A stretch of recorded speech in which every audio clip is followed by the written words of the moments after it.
Alright, hello everyone, and welcome to our My First Game Jam games playthrough. My name is Browntoll, and I'm one of the moderators for the biggest non-competitive unranked itch.io game jam.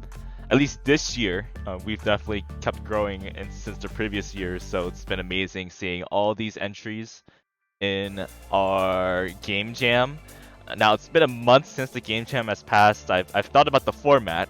We did a different format for the games playthrough this time, where I would play every Sunday instead of playing it in successive weekdays and trying to accommodate time zones. And so far, it's been a pretty good time. We've played some great games, but looking back at how far, how short the game jam is compared to how long the playthroughs are. I'm thinking next time when we do the summer, or either the summer or the winter game jam, the next iteration that we go to, I think I will definitely do them a little earlier. I think it might be better, everyone will still be engaged if we still had it in the, like having the playthroughs right after, or even like the days leading to the end of the game jam, then we can get to these playthroughs like right away. And it won't be like, oh, you're done, and then you don't like look back again.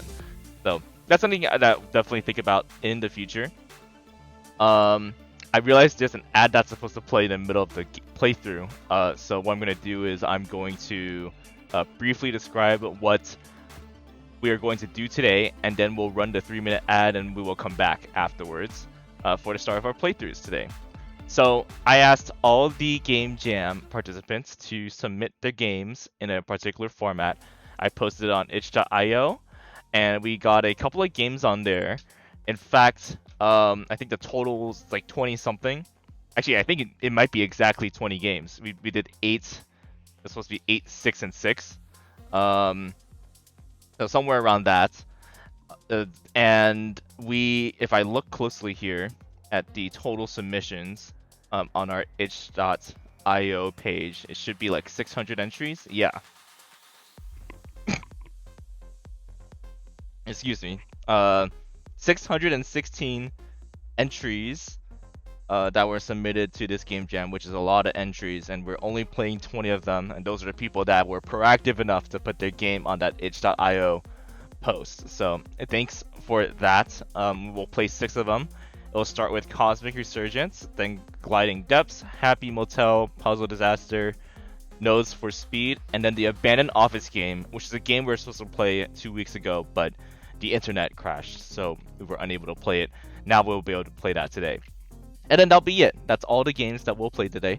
So, looking forward to that. So we'll take this break so that we can run the mandatory Twitch ad, and then we will come back afterwards to do the games playthrough. So don't go away.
Okay, welcome back. You're watching Browntel Plays Your Games from My First Game Jam, the biggest non-competitive itch.io game jam in history, at least of this year, and pretty much for all the years we've just been growing and growing.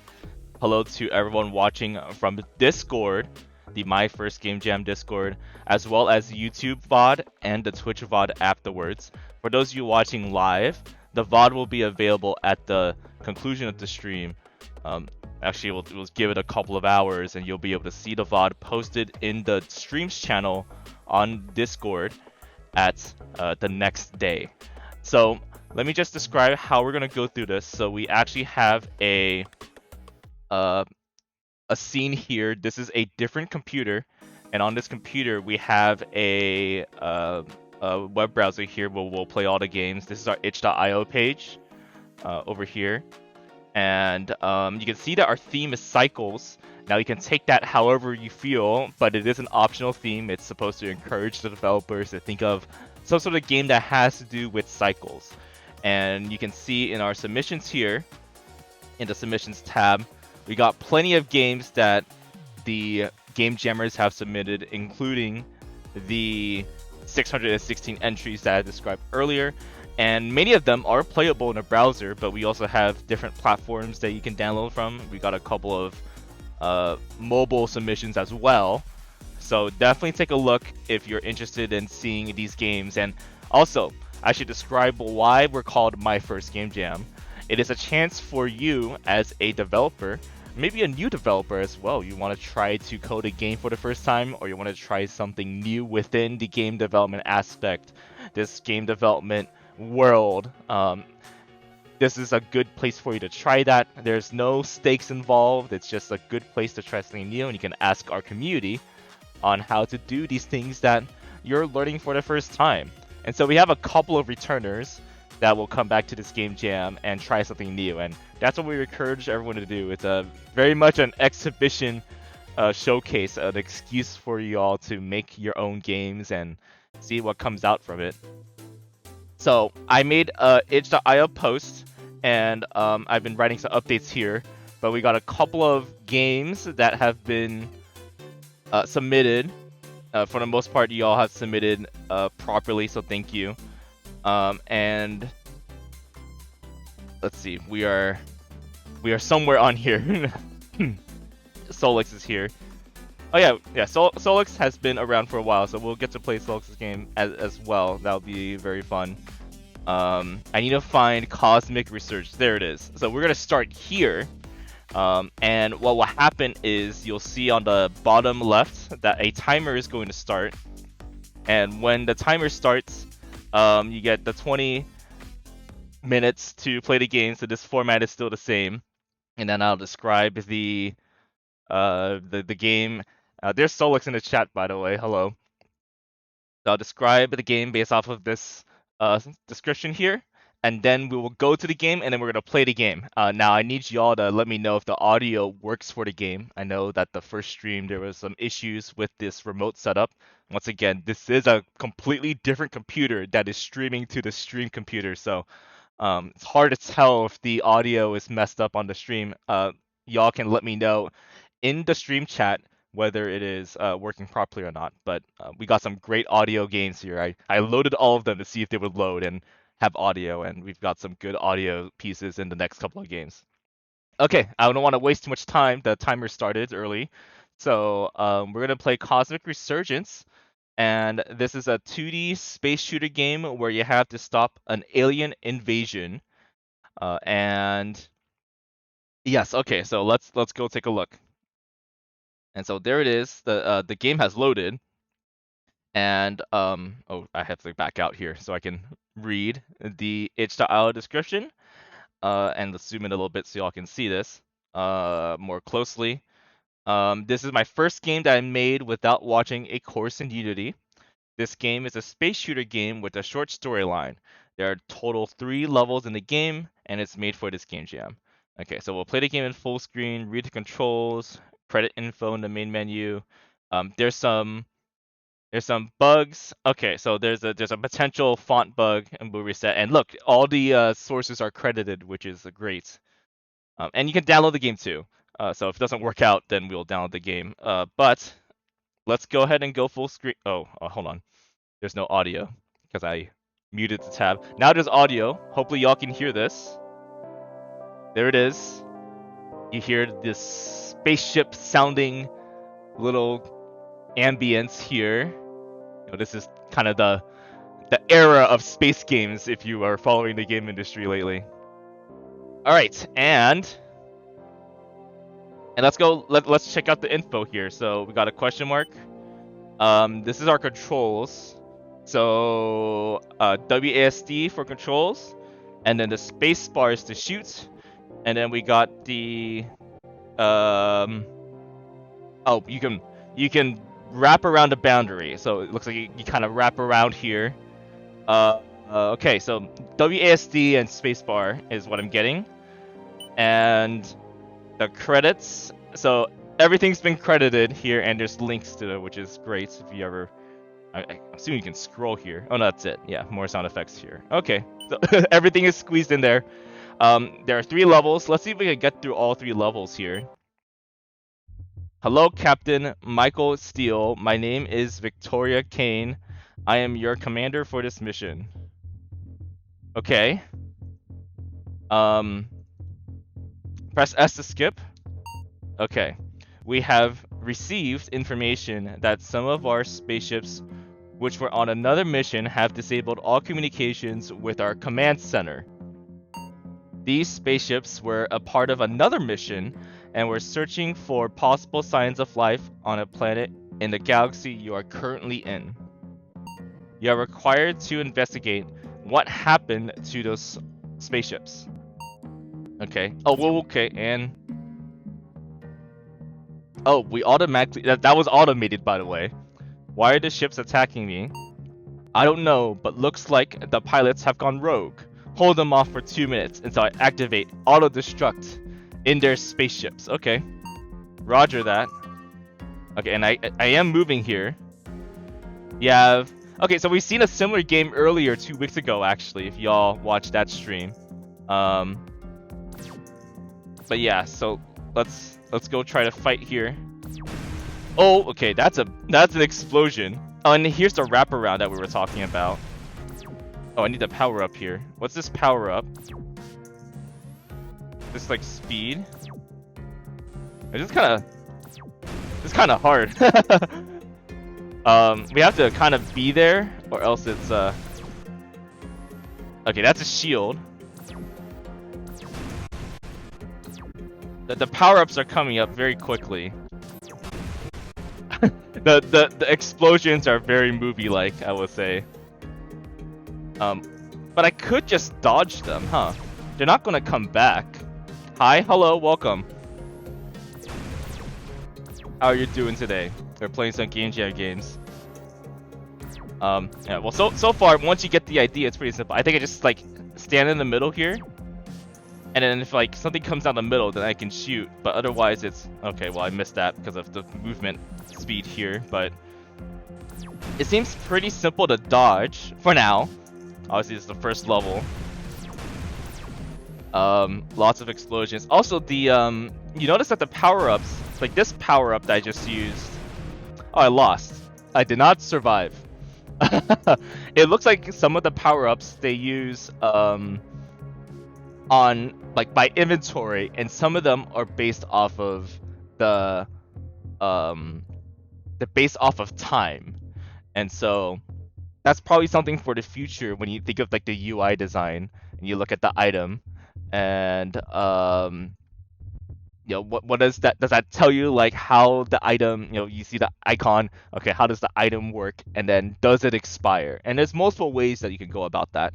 Of course, it's a prototype, so it may not be necessary to do that at the moment. The point is to get the game working. Oh.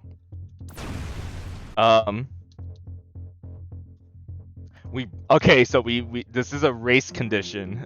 We broke the game.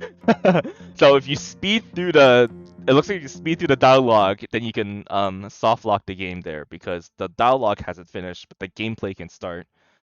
Which is fine. We'll just restart the game here. I think the goal is to try to get through this first level. So far, I think the audio is really good. The explosions are very excessive, but it's fitting into this aesthetic of the game. I think I played this one before. What do you think of the game? You can let us know in the comments as well. If you're watching on YouTube afterwards, let us know in the comments. So we do know that we have 3 hearts though. Like the 3 hearts is for our health. But it seems I can actually just play pacifist here. If any of these... Oh, my hitbox is huge. I just realized I got hit by that. So I think the strategy here is literally just sit in the middle and like dodge from the middle. And then that would be... I think that's like good enough for us. So okay, the speed... Oh, the shield actually blocked the that one missile. Yeah, so yeah, I think I found out the strat for the first level.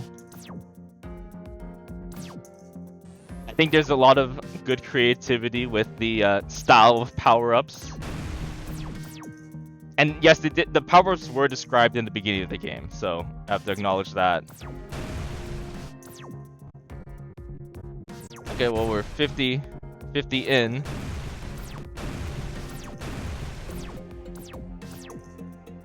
Why was if I just spam this in the middle? There's probably no reason not to spam.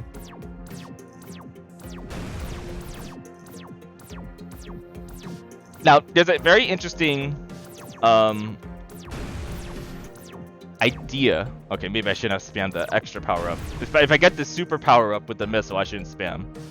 But on the topic of collisions, especially when you think about Unity collisions, you know, by default, you could just make the collision be a square and call it a day. And in the most cases, it will work as a prototype.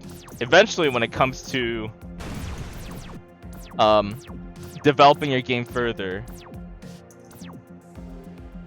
Oh, this is a boss here. Did I kill the boss? Okay, let me pause here real quick to describe the collisions. So, you can make very complex collisions, right? You can say that I have a spaceship and the spaceship has a lot of different corners. If you made a design choice to just make the collision a square, it's actually less expensive to compute. The computer has to determine whether one object is colliding with another, whether it's a 2D space or a 3D space. And if your collider is very complex, it becomes a little more expensive. Expensive as in how many computing resources it will take to compute the collision mask. And sometimes you don't really need to make your collisions that complex. And this is the same with 3D modeling, how if you have a lot of polygons, a 3D model will be more resource intensive, but if you have less polygons, it might look low resolution, but it'll run better. It's the same concept with collisions. So you could just take the spaceship, put a square around it, and call it a day, and it probably would be good for this game, considering that the ships are pretty proportional. But if you forget to set your collision box to be like just the ship's size, like you leave it too big, then you'll run into some issues where it's like, why did I get hit when I didn't seem like I got hit? It really is just the collision box being bigger than what you see visually. Okay, anyways, we see a boss here. Looks like that is the thing that made all our pilots in the spaceship go rogue. Don't let it get near you, destroy it. I win! I won. I pressed the spacebar and it won. I think that's good. Okay, next. That was a close call, everyone. But we had to take immediate steps to destroy the aliens because they are advancing quickly to our space station. I have already contacted all the spaceships that were in nearby galaxies, but their spaceships are equipped with limited weaponry and are in very short supply. And we are already working on activating the weapon systems for our space station, but it will take some more time, and by the remaining time, it will only be activated incompletely. you have to hold off. Actually, do you notice that the character can move as I while I'm in the menus? Anyways, we gotta hold him off. Yes, I will hold him off. We have to survive 3 minutes and get a minimum score. And now there are more enemies. So this is the game state going a little higher. I need to lower the volume of the game. Alright, this will be a little better for me. So we need to shoot the green enemies, and you know we got some self-destruct enemies here. So certainly this should be my strategy will no longer work. Interesting that the score appears in this level, and these enemies explode less dramatically than the others, I gotta say. Now I'm a little bit concerned about these self-destructible enemies, because you know that it's like very difficult here for us with our movement to like get under a particular enemy. So that's what I'm a little concerned about. Okay, I got my super weapon. There hasn't been a red enemy in a while. What if they spawn like once a minute? Or they're, see, that one came from the side, and now we lost. Like that can be a little difficult. Icelanded, thanks for the alert. It's that could be a little problematic. Now, wait, there are a couple of options here.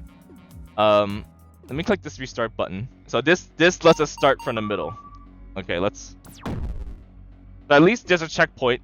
It would be very frustrating if I had to start over, but. Oh wow, we can actually evade this way. That's interesting. Wait, that's actually a good thing to try, right? What if I do? Oh wow, wait, this is actually movement. If we just hang out on the side here, we actually avoid. Yeah, this wraparound mechanic. I don't know if that's the purpose here. If we wrap around, then it looks like the red enemies will they'll have a hard time hitting us. Well, also what I'm noticing here is that from an accessibility standpoint, it is definitely very hard to see the red enemies, and that's something to think about with accessibility color schemes. Now, obviously you don't have to follow it, but green and red blend in very well, and you see how the red enemy kind of, oh, I just slammed into that one, but the red enemy is they blend in very well with the background, which is also pretty red. And I think like when it starts homing towards you, it might be a good user experience to like maybe highlight the enemy. Like suddenly it's going after you, it changes its state, it's going on attack mode, and it goes on fire. Like, you know, I don't know, something like that. Like keep the theme of the fire. And then I think that could be a good adjustment to it. But I definitely having a hard time seeing the red enemies. Definitely, it's good that there are different types of enemies, though. I'm surprised there hasn't been like a combination of enemies. I'm assuming it's because I didn't get to level 3 yet. Oh, if I press this button, I think that must be the menu button. So I don't want to click that in case I'm right, because I don't want to start over. Okay, well, I'm hoping I got the concept of the game based off of this gameplay, but for a first-time game, I think it's really, really solid of a prototype. And a lot of the things to explore here would be like how does a player interact with the different type of enemies that the developer throws at you. I think the red one is definitely frustrating, but the green ones don't act much different than the other explosive ones we saw earlier, the very dramatic ones. I feel like if you wanted to scale up the drama like very heavily, then I think you should put those. Oh my god. There we go. I think you should put the explosive enemies in the last level, and then it really shows it off. Like, look at all this drama, all this explosions, you know.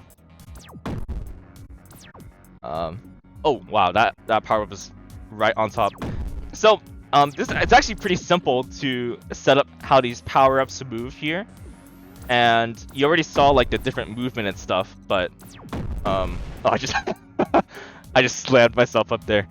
So on the top of the screen, you can have an object. You have a controller object spawn these mobs on the top outside of the canvas of the screen, and you can say for every couple of seconds in your update function, you can say for every couple of seconds I will spawn an enemy from x equals 0 to x equals the length of the canvas, and of course you can add some padding. The developer did a good job adding some padding here for the enemies to appear, so it's not like off the screen. And then you just set the speed to south, and set it at whatever speed you want. And I can see how there is a possibility for enemies to go on different speeds. So yeah, I think there's a lot of potential with this, and it's set up pretty well. Now, if you don't have a speed variable, that is fairly easy to set up, and you would just have each mob, where each mob is a class, right? It's an object that is generated. You make instances of an object, just like in your other programming languages. An object can hold instance variables and private variables that are unique for each object that you create, each instance that you create, and you can set the speed for each one. And that's pretty much a fundamental when it comes to Unity games. You should be able to have each object have they have a global set of variables, and they have their own instance variables that you can manipulate for each enemy. I remember when I was doing Game Maker Studio 1 back in the older days, before Opera bought them. It was a pretty lightweight game engine that there was a concept where you can select all instances of an object based off of their object name, and you can loop through them and set instance variables based off of what is set in the instances already. So I associate this like object scanning mostly with GameMaker. I don't know if it's much different now, but I think other game engines will follow the same type of concept. Okay, well, I don't think I can beat this in 1 minute, but I think I get the idea of the game, and it's a very solid game for a prototype. So remember, in the game jam, you only get 2 weeks to work on the game, and developers are not going to work on this 24/7. So considering that time frame and the new beginner experience, I think it is really solid. There's considerations for the menu design, credits to all the assets, as well as pretty solid gameplay, and its potential for this gameplay. You have the minimal viable product there. So how do you design the next couple levels so that it gets more unique? There are some new surprises. And then the last thing I'll say is definitely look into the collision boxes and see if you can make to make them a little tighter. I think right now the collision boxes might have too much padding, and it will confuse the gameplay a little bit. However, it's obviously a low priority thing. I think if you decide to continue to make this game, that is something that you will eventually have to resolve, or else you'll run into a lot of problems. But I think it's a solid game. For those of you watching on the YouTube VOD, let me know in the comments below what you think about this game, Cosmic Resurgence. Okay, awesome. Yeah, I enjoyed this game. We've had some wonderful games that we've played. That one is a good one. Where's the music? I found it. There's the music. We'll have our next game, Gliding Depths, in a couple of minutes. I'll go ahead and get that set up right now. But yeah, it's really these space games. We've seen like 2 space games. I'm curious to see on the entries, out of the 600 entries, how many of these games actually have to do with space. Because if you think about it, if you know that the theme is cycles, there's a lot of things you can do with space with cycles. There's no gravity, so you can have unlimited momentum, so you can have an object cycle around something. You can have something like a center point, and things revolve around a center point. Things like that. And we've played a couple of space games that were like that. So it's very interesting. I would encourage you all to look at all the game entries and see, you know, out of all the games that attempted to follow the theme of cycles, what do they have in common? What do they think cycles were? Do they mean cycles in terms of you're cycling through different levels, just like a stage 1, stage 2, stage 3, back to stage 1? Is it a literal bicycle? Is it things revolving around a center?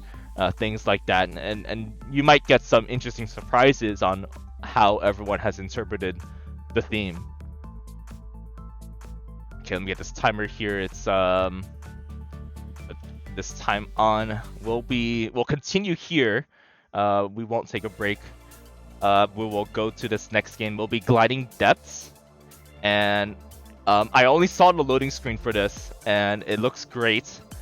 And I would like to show you all the description in just a moment. And this is created by a team. I mention this every time I do an itch.io stream for this game jam. I noticed that a lot of people that submit on my forum posts will submit games that they've made by themselves, and they're not actually like made by a team. And it's okay to do that. Yeah, a lot of people do go solo, but it does strike it as interesting. Is it just easier to submit your game because you don't have to get consent from your other team members, or is this just a trend that players, I say players, but developers, they just like doing solo? I don't know, but I think I haven't looked into the correlation in that quite yet. It's just nice to see games being worked on as a team because it gets to work on your team building skills, and I think that's very valuable in life, not just in like a game job, really any job that you work on. May downtime, yeah. Hello, welcome. Currently I'm helping Gliding Depths development, but I wasn't there before the jam ended. Oh, I see. Well, I guess this is hello everyone that's watching from the Gliding Depths team. Yeah, it's definitely like one of the cool things about this game jam in particular is once the game jam is over, like people will still work on the game, and it's totally okay to add more people to help you as you find a good game idea and you want to build on top of it. You grow your team, and it's always good to do that. And so you'll notice that this game jam playthrough, I should restart the timer here because I'm talking a lot, but you'll notice that a couple of games here have been updated since the game jam has ended, which is a good thing. Like everyone's still working on their games, and it makes me excited to see how the game has evolved post jam, whether the jammers have been motivated to continue based on the feedback they get from other jammers. Okay, I'm going to actually play the game. I'm sorry, I don't want to delay. We have a schedule. Let's play the game. There is audio in this game. Oh, there's no audio on this one. What happened here? Okay, there we go. It has updated. Now we're here. So we'll go ahead and play the Gliding Depths right now. So it's a 2D roguelike hack and slash game about a protagonist seeking his goal deep underground, fighting with predators. Predators are specified in the game description, and it's made in GameMaker Studio 2. Hey, we just talked about GameMaker. I talked about GameMaker Studio 1. I actually wanted to get back into GameMaker, but I don't know how much of my GameMaker Studio 1 knowledge has disappeared. It's been a while, so but I do have a GameMaker 2 license key in hand, and maybe I should make more use of that. And there might be some violence. Okay, so that's a common thing that we've been getting. There's the title screen, and the description here. It's a short game where the protagonist starts on the ground, setting up his journey forward. As there's nowhere to go, the only way we can go is, I guess we'll find out. And we got the WASD, shift, mouse, F and G, pick up and drop weapon. And you have a Discord server. Wow, we don't see these too often in these game jam stuff, but you'll find a lot of smaller developers. They will ask for feedback by having people join a Discord server. And there's the credits for everyone else on here. Hello, everyone. And there's a download as well. Okay, so let's go and play the game. Can I go full screen on this? I can press F11. Okay, that can do. So let's go and start the the game right now. Wait, can I not? I have to F11 again. Okay, there we go. And now it's full screen. Wait, no, it's not full screen. I want to make sure it's full screen enough. See, there we go. Yeah, that's full screen enough. Here it is. Okay, so let's play the game. Is the audio low? Audio's a little low. There we go. Okay, this is good. Let me know if the audio is good, everyone. And let's go ahead and get started here. And we have started. Okay, so this is a very popular thing in Game Maker games. I've noticed a lot of Game Maker developers in these game jams, especially in our game jam, love shaders, and this is one of those games that really showcases that because we need to see things. look at this little one over here. Spin, spin, spin, spin, spin. Okay. All right, so we can move. Let's see. F is to pick up a weapon, but I don't think this is. Oh! This has health. I'm gonna keep attacking it because I feel like it.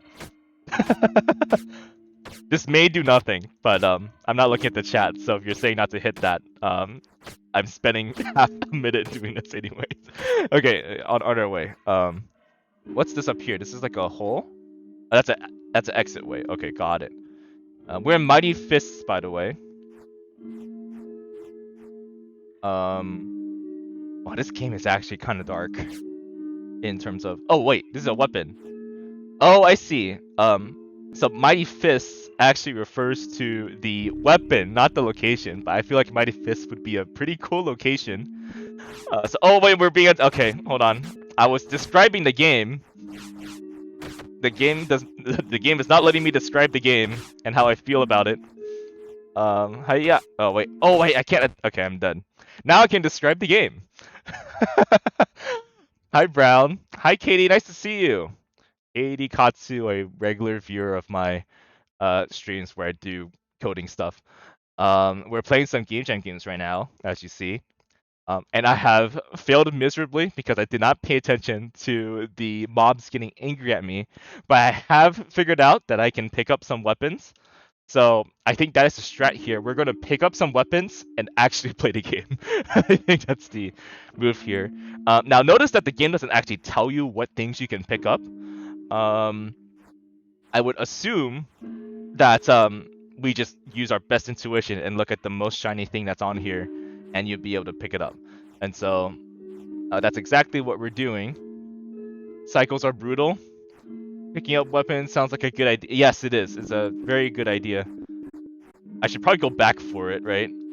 Unless does the game oh, whoa, yeah, that's over there. Oh, look at this. We have a we're in pole position. Oh,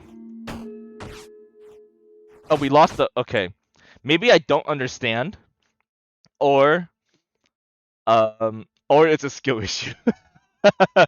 So you see on the bottom left that there are two bars, and I'm noticing that I can't spam because like every time I use my weapon, the white bar goes down to the bottom and has to regenerate. However, since there's multiple enemies, it seems that it would be very difficult to have to deal with.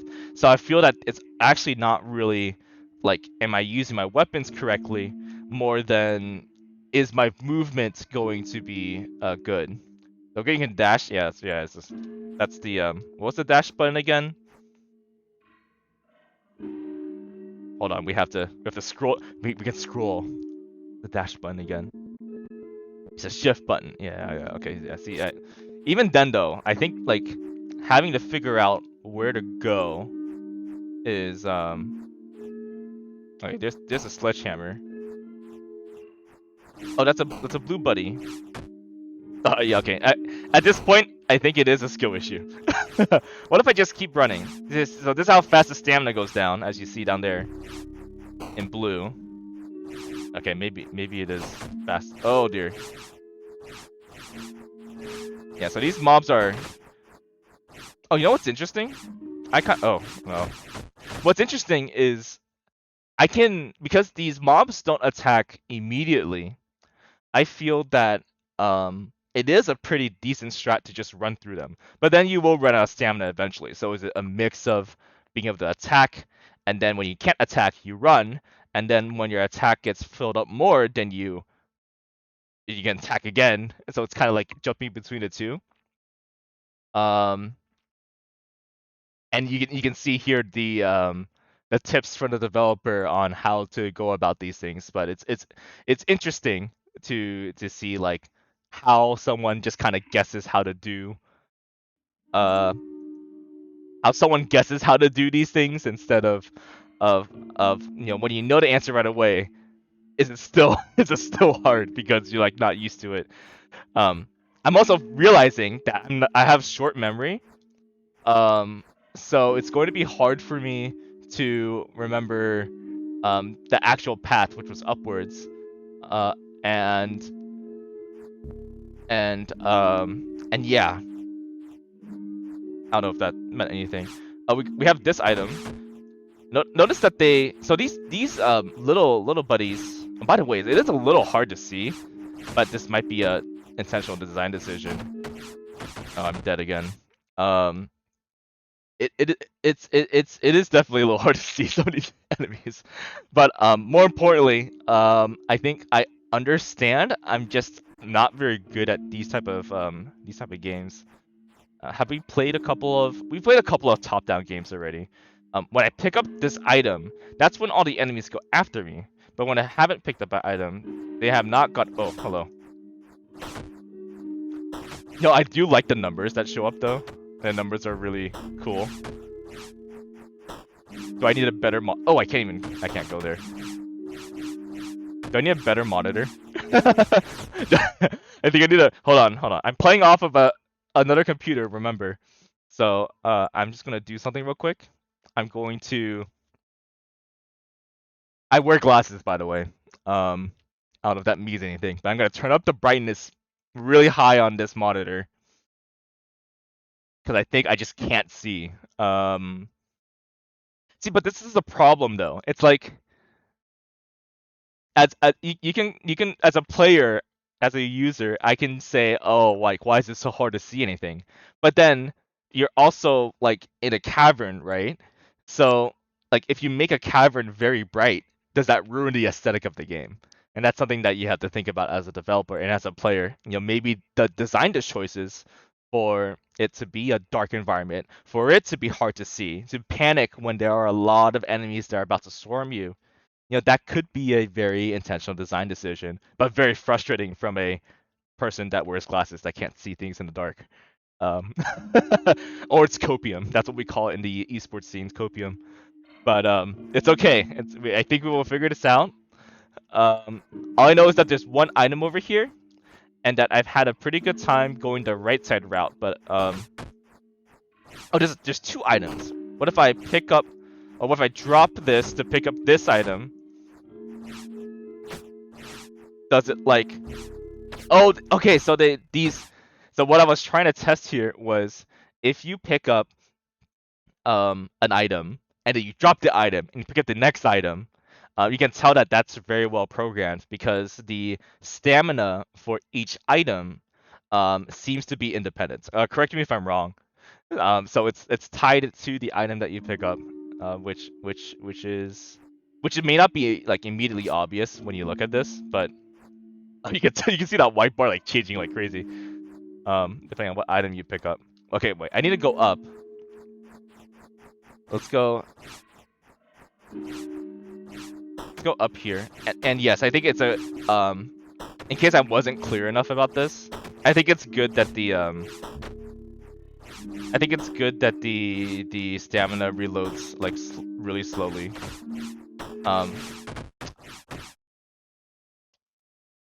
I don't know if I fully understand from and you don't have to tell me this, but I don't know if I fully understand the most optimal strategy around this. We've gotten a couple of different types of items, and they seem to do different things. But I could just sit here and try to learn what each item does. But then if I have all these enemies going after me, then does it really matter? That's kind of what I'm worried about. Because I know they all do different things. This hammer is really cool. Like, it goes really far. Has a long reload time. Like, this one hit, I can't even beat this one, and I'm already at half health. So, am I doing something wrong as a player? Like, I'm not. Oh, I can't go there. I forgot. You know, am I?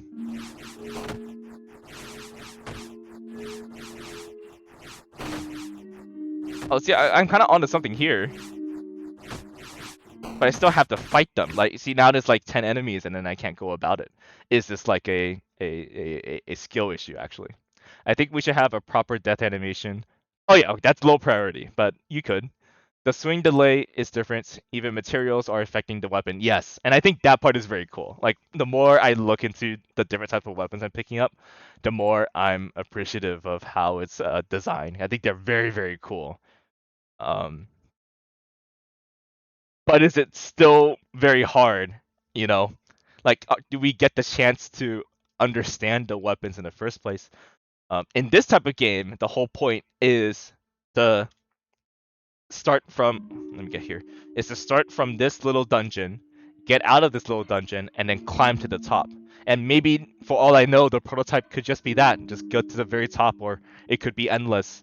But being ran over by so many enemies at the very beginning of the game is a pretty good example of that one chart. Do I have a whiteboard on here? I don't know if I have it on this scene, but you have, I don't have it. Hold on.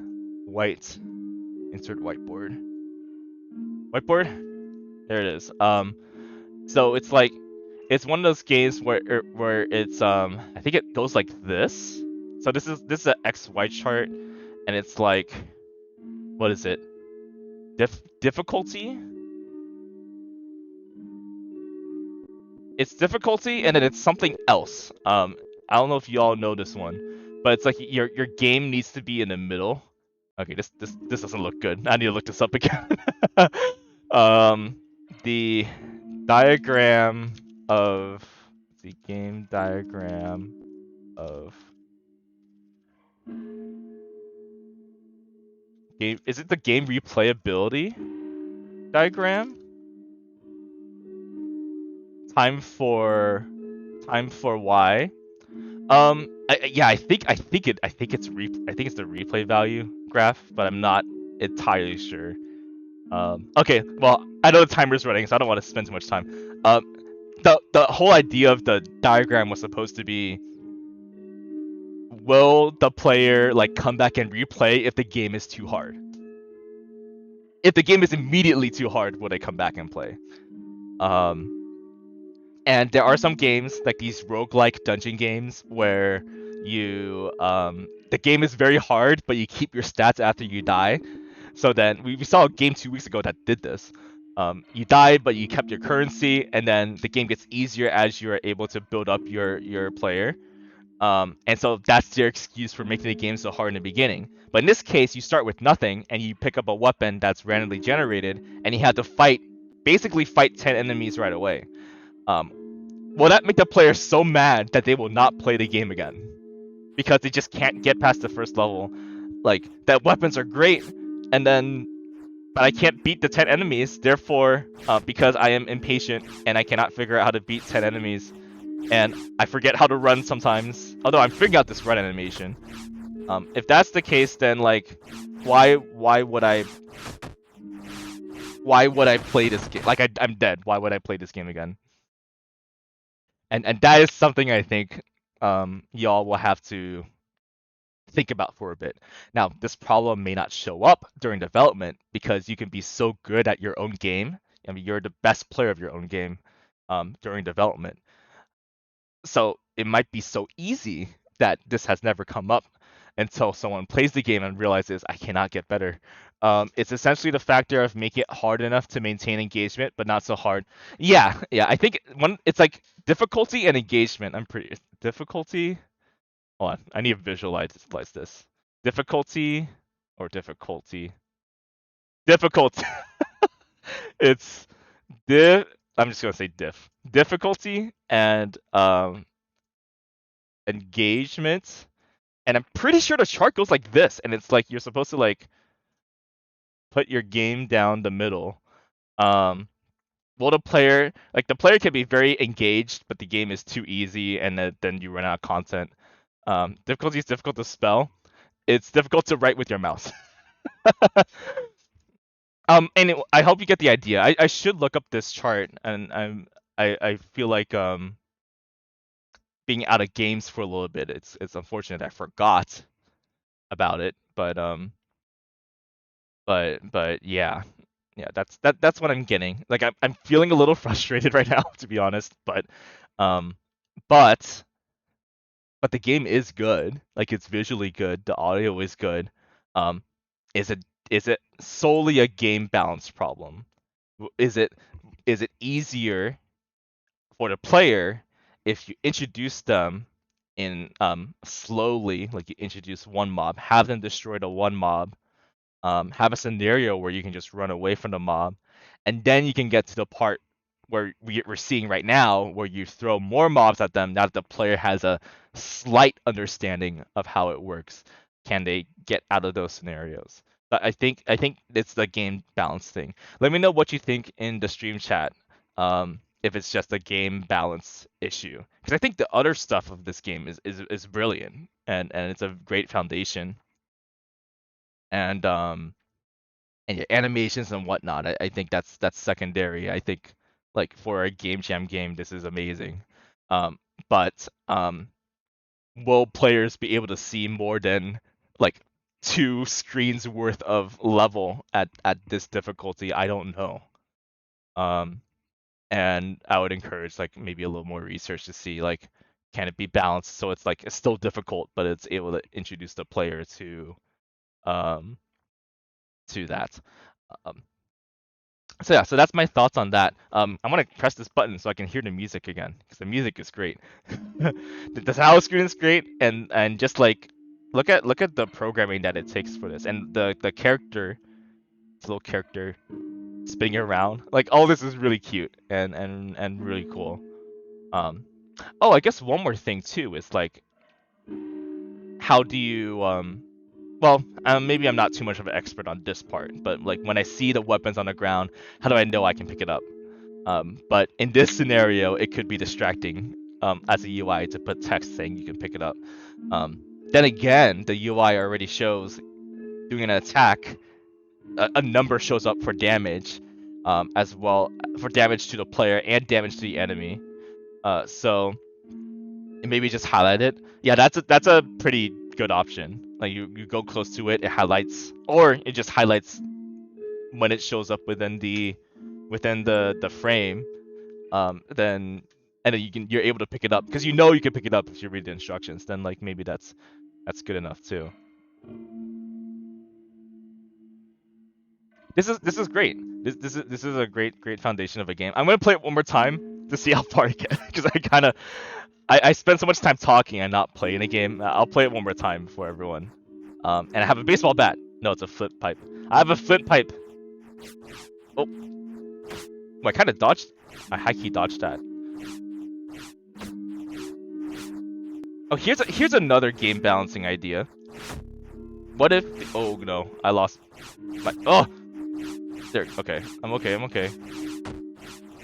Oh, it's not. I keep going this way, but it's not. I got another item. I need to drop the item. I just thought of this. Like, what if we just gave the enemies less health, and then you wouldn't have to change anything else?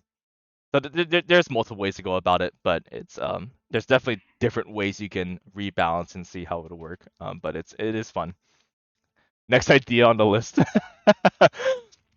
Yeah, yeah. So clearly, y'all have been working on the game for a while, and you have developers here, and y'all are still going. Um, so I think it's great, and you have a Discord server where people are probably giving you suggestions too. So as you work more on the game, think about in terms of the level design, how do you ease the player into the game mechanics of your very wonderful game, and then have them prepared enough to attempt these harder levels like this one. Yeah. That was fun. I liked it. That was fun.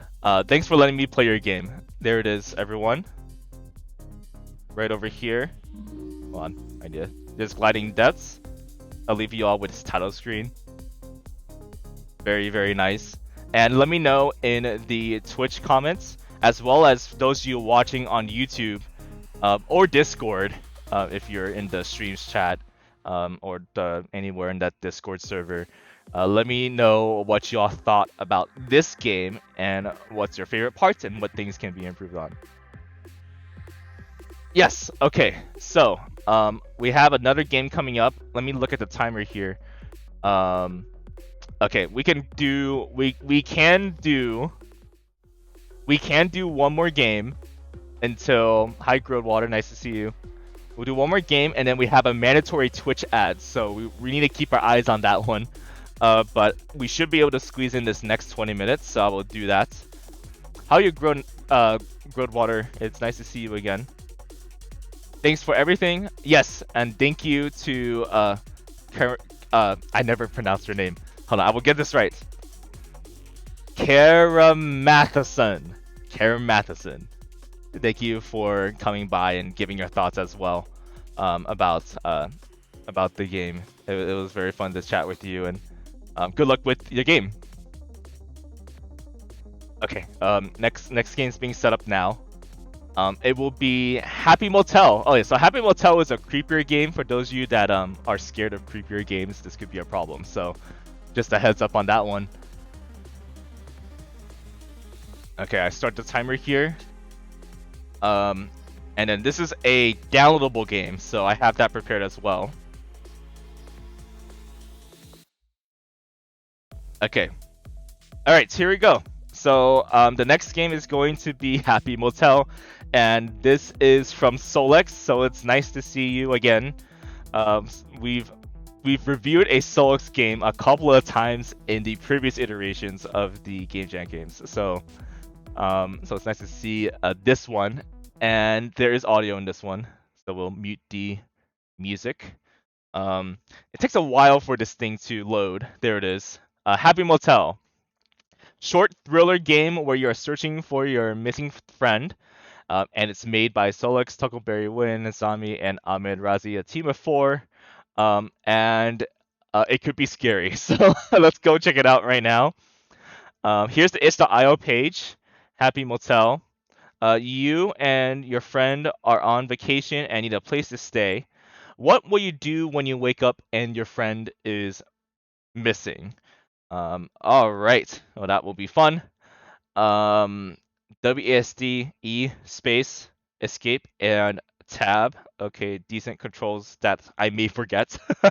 Y'all would need to remind me. And it's a downloadable. So I have it downloaded, and it did load, but I didn't go anything beyond the loading screen. So this is going to be our first playthrough. And here it is, Happy Motel. Here's the credits over here. Okay, and we got some settings as well. I'm gonna turn it down a little bit because I know it's a little loud on the stream. And we have quality settings now. Y'all can't see this, but it says high, balance, and low. But I think my screen resolution is kind of crazy. We'll leave it on high. Sensitivity, I think we'll have to adjust it in the game. Okay, we've had a couple of scary games. We stand on animation. Yes, we do. Huh. I wonder where Jace went. Yeah, I wonder where Jace went. There's voice acting in this game. This is something that's very rare too, getting voice actors in a prototype. Oh, I think I need to... Oh, look at this. We have a pause menu. And you know exactly what I'm going to test in this game. I'm going to spam the pause menu at the worst times. But yeah, set the sensitivity higher. I'm using an office mouse on this computer, so can't just change the DPI or anything. Okay, this will work. The quality though, a high quality gameplay. I can't see outside. Y'all like your dark games today. I've not been able to see in the last hour. But it is getting a little scary. Okay, so guess I can click on everything here. Oh, pick up Jace's note. Okay. Oh, E. Yeah, E to interact. Jace, why would you put the note on the bathroom door? He couldn't have gone far. Probably just went to the vending machine. Ah, I see. Probably. Y'all can't hear the voice as well. Maybe I do have to turn it up. Okay, I hope I don't get jump scared. But yeah, so the voice actor said, or the main character said that I don't know why he left it on the on the on there. This circle that grows big and small, I recognize this from the Google VR uh library. But I think it's not too hard to build this. But there's a lot of libraries out there where you can kind of simulate this like a VR game, and you can use that library so that you don't have to program the part where, oh my god, that's a big circle. It's over there. Okay, I think we need to go over there. Okay. Vending machine. Okay, I think that's pretty funny. It says won't budge times how many times I'm pressing the E button. Maybe this one. Oh, here we are. Who's this? Who's this person? Will you interact with me? What are they playing? This person's just sitting there. Oh, this person. Hello. Do you know where I could find a vending machine? Just to your right. And, have you seen someone pass by here? He's tall and blonde. I think he might have gone to the vending machine. Nope. Haven't seen anyone. I might have seen him. He came around asking about nearby places to get a snack while the old guy here was busy. I told him to try the vending machine. If you have any questions, feel free to ask me. Okay, thank you. I'll check out. Okay. So just to my right actually means this way. So we'll go down this way. There's the vending machine. Huh? Did he forget his drink? Pick up the drink. Press tab to view drink. Here's the drink. So there's an inventory screen here, and it's pretty high quality. That's pretty interesting. Was there a setting option for subtitles? If not, might be a good suggestion for subtitles for accessibility. Yeah, I have to listen to the voiceover instead of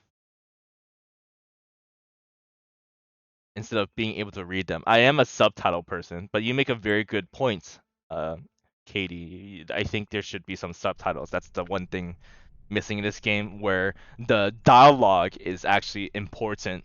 I'm assuming it's important based off how the story is going, and if some people can't like listen along, then it could be a little problematic. So that's a very good point. Oh wait, this big this circle is obnoxiously big, but I know where to go. I just oh here. You Here. know where the other worker is? I have a question to ask him. Other worker? Yeah, the young guy who was here with you just a second ago. There is no other worker, young guy. I'm the only one on shift right now. Okay, so would you happen to know why someone forgot their drink at the vending machine? How the hell would I know? Just go and check the security footage. I don't even care anymore. You can check this. That's very open of them to give us the key. Removed key. Oh, that was the key to open that door. I see. Playback footage. What? The footage just blanks out and soda appears there. Okay. Wait, the other employee's right here on the camera. I should check if he's down there. Okay, so this is starting to get into the creepy part. Oh, the lights are off. Where the hell am I? This isn't the motel. How did I get here? So this is pretty smart. So they're able to use the same environment, and they loaded a new chunk in the place of the lob. Oh, that's an eject button.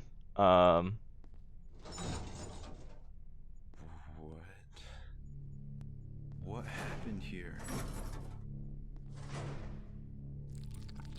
Oh.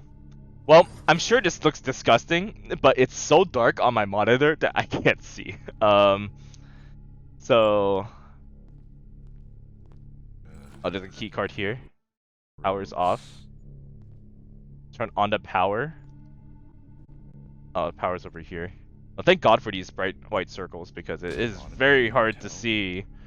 What is this place? Well, it's no longer hard to see. A lot of office space.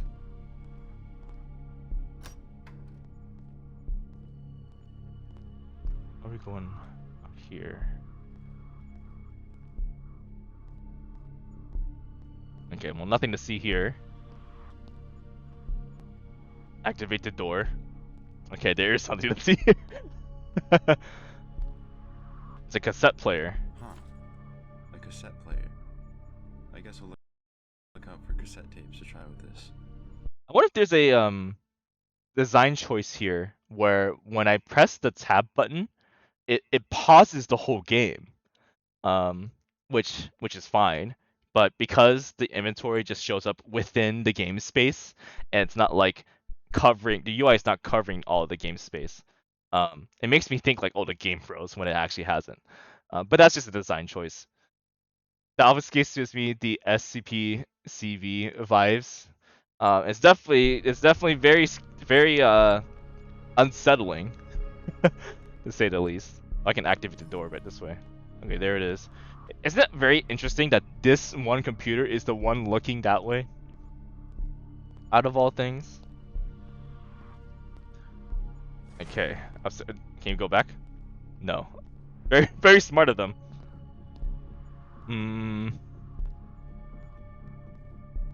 Pause. Okay, so now we know how the pause menu works. It does just stop the game state, I think. And part of me wants to be a beta tester in terms of breaking a game, and the other part of me needs to remember that I'm here to give thoughts of what's going on in my head when I play the game. And 20 minutes is not a lot of time. These are interesting. These blue crates. Can't see. Oh, I can see down here. Is that that's another computer? And a boulder? It looks like. And I can go downstairs. That won't budge. Oh, there's boulders in a way. Bunch of rocks. How do I get past this? Interesting. Okay, so I think UI-wise, they're gonna have to change how the system works, because it makes me want to align the circle on the circle, when really, like, the way it's programmed is that it just takes the bottom of the 3D model. But I'm supposed to press this red button, which will totally not do any bad things, right? Right? Boom. Oh shit! What the hell? That scared the shit out of me. We found out what the red button does. Okay, this way. Oh, there's some loading lag there. Oh, I can either continue or I can look here, and I'm gonna look here. The music just got louder.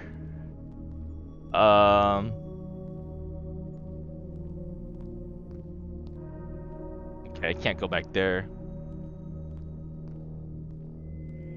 Now, of course, it's a prototype, but people that have played these type of games would probably be going in there searching for the littlest treasure chests and notes for achievements, and this game definitely has set itself up for that. I hope I get to figure out what happens in the next 8 minutes. Nothing bad ever happens when the music gets loud. You're right. I mean, nothing has happened right now. Yet. Until I open this door. Oh, okay. Nothing happened either.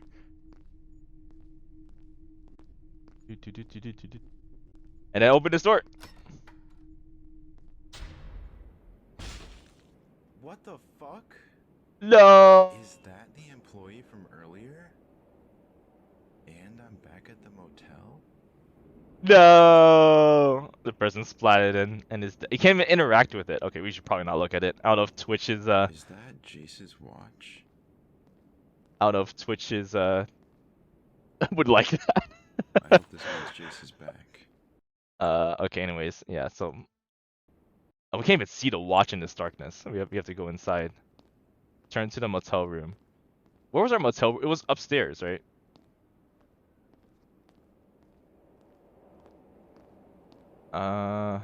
Okay. Yeah, something bad will totally not happen. Goofy. Oh boy. I forgot where our hotel was, not gonna lie. This is the one thing that this would be the one thing where it doesn't show me where to go. Where was our hotel again? Was it the second floor or the first floor? I just remember going down a set of stairs. Not this one. Not this one. Oh, yeah, I can jump. I forgot. Well, it's not that one either. Okay, it was that. I don't know my hotel room.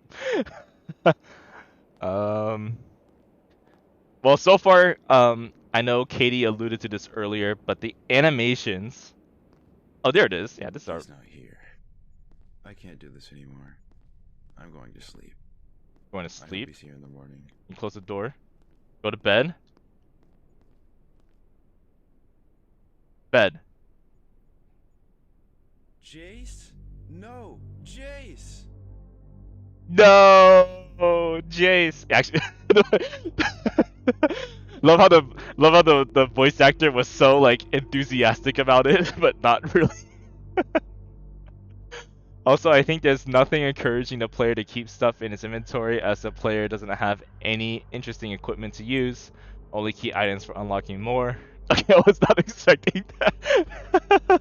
Well, there's the music. That definitely spawned in during the animation, right? um, you make a good point though. Have fun time. I think like the inventory is interesting, but then like it doesn't really matter, right? You hold on to one item and it goes to the next. It gives you a chance to observe the key item, but I think it's not really built more. The story doesn't focus on that stuff a lot more. Like the soda can was interesting, the note on the bathroom was interesting, but we didn't learn much about what they meant other than I can now unlock the next level. Just unlock the door and go. Um, the voice acting is really funny. I'd say. Of course, it's just a prototype, but I'm definitely very curious where the story would go from here. Assuming the developers are still working on this, um, what would be next? What would be the next part of this story? Like, and especially when the friend like disappears into the ceiling, like where does that go? From the storyline perspective, I don't know. It's spooky as heck though. Wait, is there a new game plus? We have to check. You never know. Fever dream? True. Yeah, it could just be a dream. That could be the next I stage. wonder where Jace went. Okay, I guess since we have 3 minutes to break the game. He must be up here. Wait, okay. No, we are going to break the game. Jace, Let's why'd see. you put the note on the bathroom door? He couldn't have gone far. No, Probably no, just nothing went to the here. vending machine. Okay. Nothing here. Maybe Jace lives up here. No, not probably entering the other realm and fixing the break between them. Oh, is that what it is? It's the whole like thing about because you can totally transition to the part where it's like, oh, it's a dream, but it's not like actually a dream, and then like, you know, Hello. Do you know where I could find a vending machine? like there's potential. Jason's just upstairs. Yeah, paid actor. And, Have you seen someone pass by here? He's tall and blonde. I think he might have gone to the vending machine. You can go out as far as possible toward the dark Haven't city and seen find a spot where there's no collider. I might have seen him. You want me to He do came around that? asking I about can do nearby that. places to get a snack while the old guy here is busy. I told him to try Hold on. the vending machine.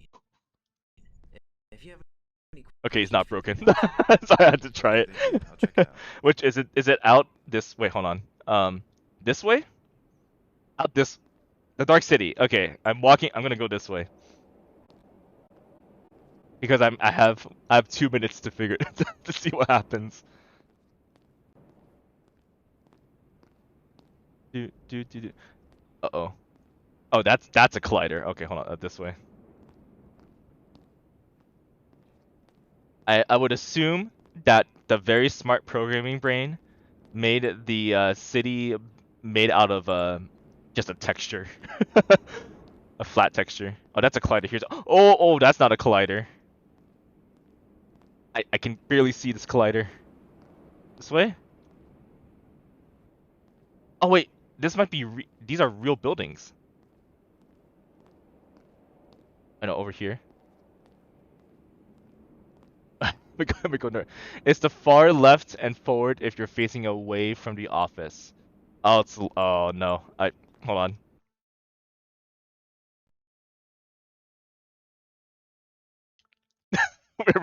We're gonna go. Oh my gosh, I just woke up. What a dream that I had.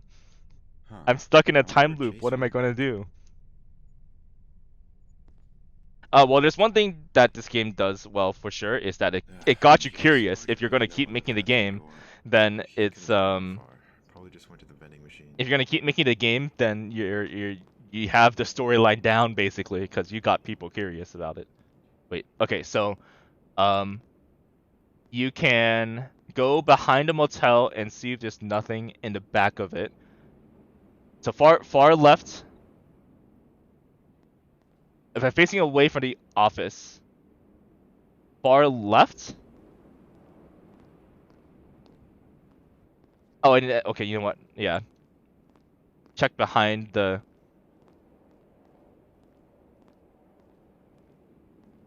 You mean like around this?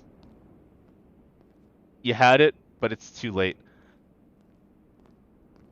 Oh yeah, no, yeah, time ran out. Was it not over there? I keep like trying to like go. Okay, well if y'all want to figure out the secret for yourself and spoil the story, then you can do that for sure. So it's apparently around this building that there's some secrets of programming there. But yeah, very. I think I've expressed my thoughts about the game in the last 20 minutes. So let me know what you all think in the Twitch chat as well as the YouTube comments below. What you think about this game and about the mystery of the story behind our good friend Chase. Very nice, good job. Okay. I'm gonna quit the game before I get spooked out because, for all I know, you have a back door into my area, my room, and I don't want that. We're halfway through. We got 3 more games left. We have to play this mandatory Twitch ad, so we'll take a 4-minute break. We'll be back with Puzzle Disaster right after this.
Okay, welcome back from the ad break. We're going to continue. We got 3 more games left in our playthrough for my first game jam of summer 2023 hosted on itch.io. So it will be Puzzle Disaster, Nodes for Speed, and the Abandoned Office game. And that'll be the end of a pretty wonderful series of games that we've played. So far, all these games have been dark. I'm hoping for a change of environment here. Hopefully Puzzle Disaster is a little livelier, but who knows? We'll see. I'll go ahead and get our timer started as we go to our next game. Okay, so... Okay, let's get this monitor connected here. It'll update shortly. And then we'll be able to see the game. Or not. Oh yeah, there we go. So, this is by Duelinka. It's a puzzle platformer with a partial reset mechanic. Okay, and that's all we know here. Let's look at the page. And zoom in a little bit for y'all to read here. Okay, we have another purple ghost character. I'm sensing a little bit of a darker environment, but it's a little brighter this time. It's a incomplete puzzle platformer, partial resets. Use shift to save the state of some objects, and control to load it without affecting anything else. Okay. I see where this is going. This could go very well or very wrong. But I see where this is going, and I think my brain will go wrong. So, good luck to me. Oh, there are a lot of controls here. I will not remember this. So, I am going to take a picture of this so I can have it as a note.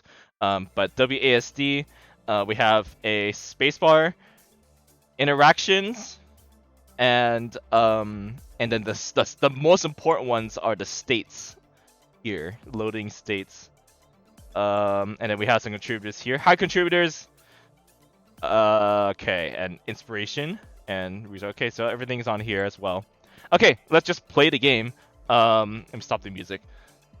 Okay, let's get this full screen as well. Enlighten me. Super cool game. Is there music in this game? Play. Oh, right.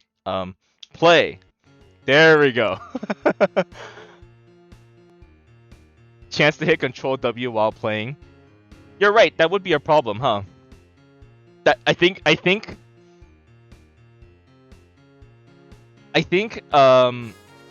that is something you're gonna have to consider like immediately. I haven't even started the game and already I can see this is a problem. At least on Windows, or actually pretty much on all platforms that use like Control W. So that's something that you're gonna have to think about. Although I think depending on the game engine, you're able to disable default behavior, but I don't recall entirely what that is. So you can look it up and see. Maybe that would be the resolution. Anyways, I should do something. Okay, space. Okay, so this is... Okay, so that's a breakable. I see. Okay, so what I can do is...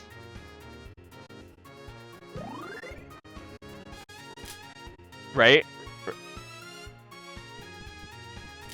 Right? Okay, so that audio cue earlier, I pressed the save button, and then if I press the load button, it comes back. But I died, so it doesn't matter. Okay, I get the idea. See, so there's a lot of creativity with these type of games, right? Where you have a rewind mechanic. I can think of a couple of games that use it in a narrative space, but in terms of platforming space, we actually did play a game on the first day of a game jam that did something similar. Load state. Okay. Oh, I jumped in midair. Okay, I'll take that. Enter. W. Space. Enter. Oh wait, hold on. Interact with E. I was like, one of these buttons. Okay. Yeah, that's pretty creative. I would assume that the game gets harder. We talked a little bit earlier about how games have how you want to introduce a player slowly to your mechanics, and this is one of them. So far, it seems like there's no reason not to save early. If that makes sense. There seems to be no reason not to save like immediately. But okay, so there's a big long bar here. Oh, that would be very interesting. What if I save first here? Okay. Oh, that's not a solid. That bookshelf looks like a solid. Wait, actually, I can do the funniest thing ever. And break this. Load. Okay, no, the game resets properly. Okay, as a beta tester, I had to test that. I wanted to try to load a state after I died, but the game does reset it properly. Okay, and then I do. Oh no, I just can't make that jump. So this is a platforming issue. Those of you that have played with me in the past understand that I am not very good. Oh, I forgot to save. So I'm not very good at platformers in general. So adding extra mechanics for me to have to deal with this is already like a pretty big problem. Because I can't even make it to the other side to to do the save states. Okay, here I'm supposed to load and then make this jump. Yeah, and then can I squeeze through here? No. Okay, then I load. Oh, oh.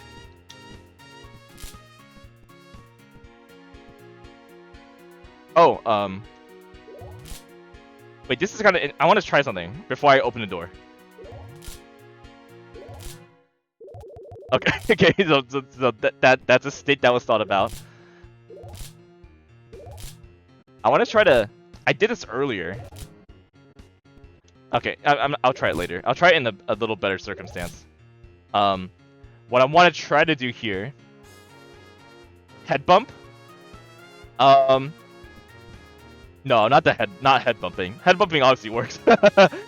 Actually, no, that's a good here.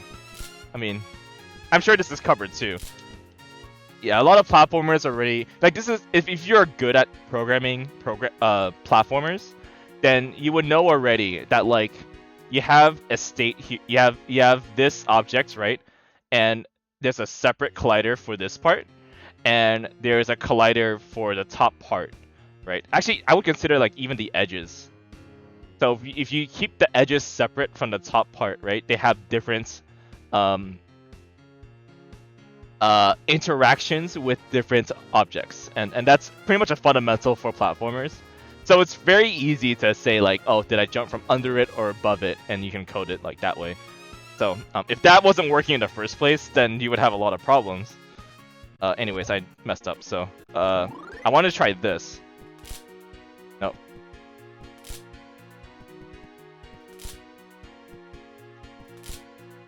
I guess it's, I can like barely. Is it just barely? I need to make it to the top first to do that. Oh, I pressed the save button on accident. I want to like. Okay. I think so. It's a very okay. That's just me being nitpicky. So I have figured out that you can still jump when the block breaks, but I think it's like a very small like moment. But that's just me being nitpicky about the game. I should actually play the game. This level is pretty cool. So this is introducing the fact that I can jump up. Oh wait, actually I don't need to reset here. Whoa. Oh, I want to try something. Okay, hold on. I reset the level. I'm gonna try this.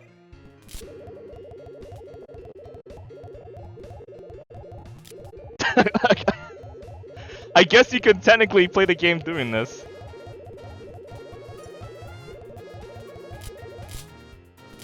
I solved the puzzle. I think I solved it. I have the answer. I have the answer, everyone. Okay.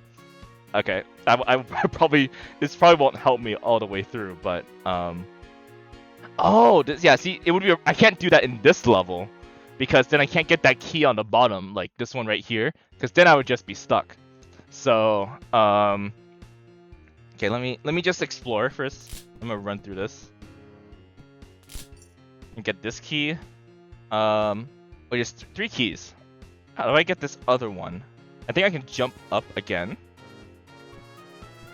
Let's see. Let's save first. Okay, see, yeah, so that's the problem. So I have to, like, save. I have to jump and then load. Oh! Okay, yeah, now it's stuck in the ground. Hi, Ash, how are you? Nice to see you. We're playing some Game Jam games right now. How are you doing today? Okay, so we're gonna save. I have to remove that top one first, right?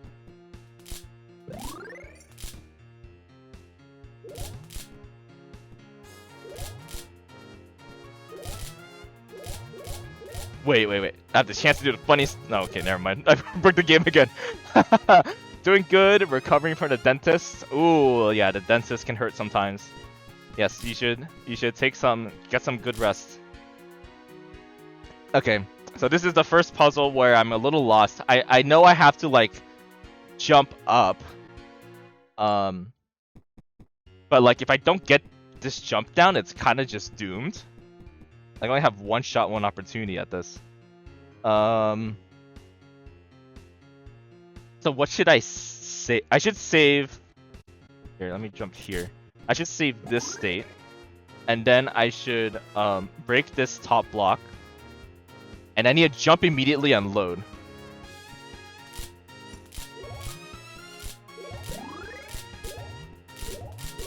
You know what? That will work too. That works too. That's wow. That brought so. It seems that like the timer, if I'm within the range of the block, and I jump up, because the intention is for me to just jump once and reload that block. But it seems the block disappears so fast because a timer is still running when I'm jumping into it, and so that's what's causing it to be so difficult. Anyways, I can. Oh, I lagged. Oh, I'm in. Okay. Anyways, I made it. Okay, now this is a hard one. Wait, I could cheese this. No, I can't cheese it because of that last one over there. I kind of want to try something though. Oh, okay. Well, if you don't mind me, I'm trying to strat again. That's not the strat.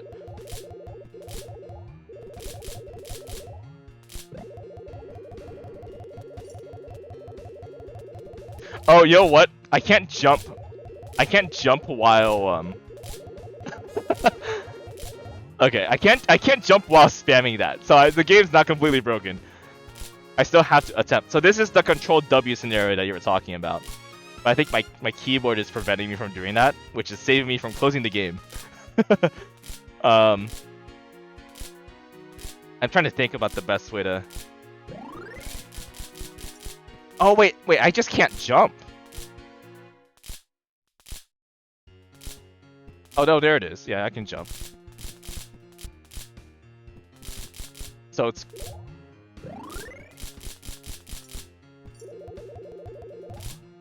Okay, if I do this, then I like survive. But this is definitely not the intention, right?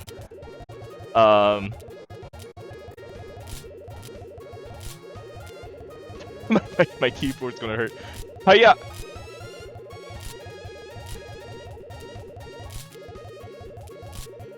Okay.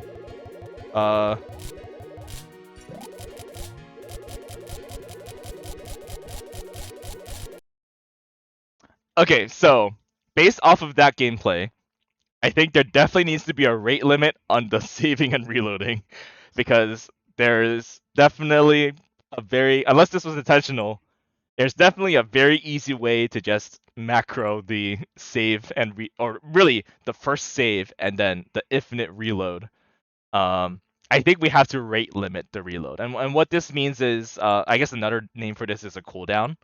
You would cool down that mechanic so that your players are not allowed to just instantly reload again, because then you're led to that scenario where I can just spam my way through, and obviously that's not the intention. So if we were to play it in game properly, then the level design is definitely very fun. Just the whole mechanic of the blocks breaking and you have to reload those blocks. I'm curious if there's going to be more features beyond it, because I know it's just one mechanic. I think the saving and loading could get complex, but I'm glad that you scoped down the game to so that it's just focused on that one basic breaking block mechanic to really demonstrate how the controls work. Um, but I'm very curious to see what other type of objects that you can bring around as well. Like, could there be some moving blocks that get reset when you press the load button? Like, you press a button, the block rotates, or maybe there's naturally moving blocks. There's a lot of potential in that game mechanic on its own.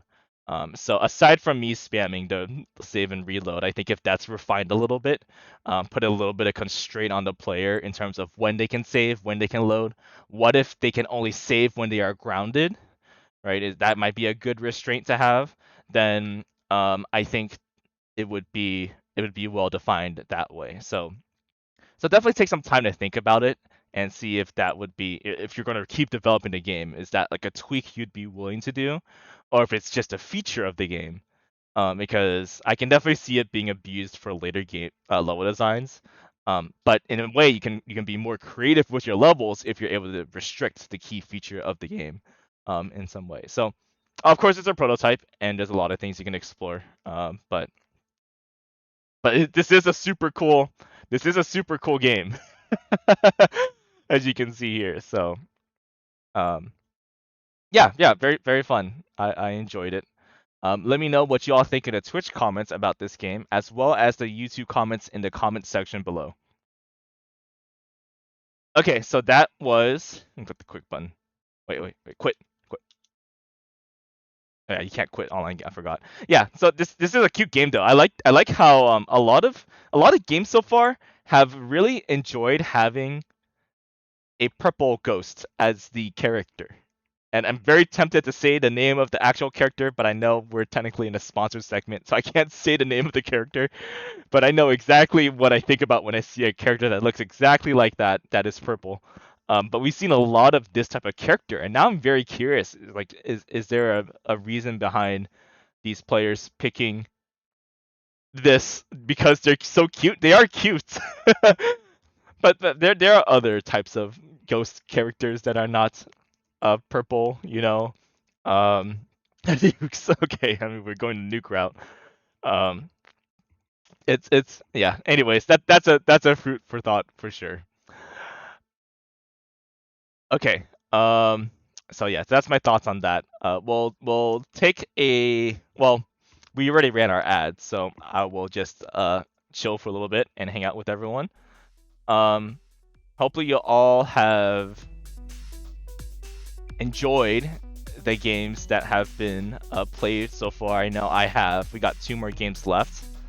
And it's nice to see some live reactions. I know that more of these games are in the time zones of North America, but I am thinking the next time around, like I said in the past streams,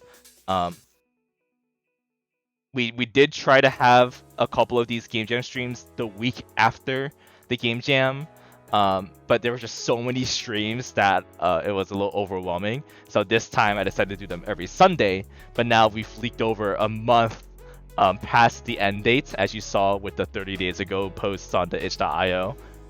So I'm thinking about restructuring when to play these games again, whether I post that itch.io thread a lot earlier, like maybe 4 days before the Game Jam ends, and you can submit your game early on there.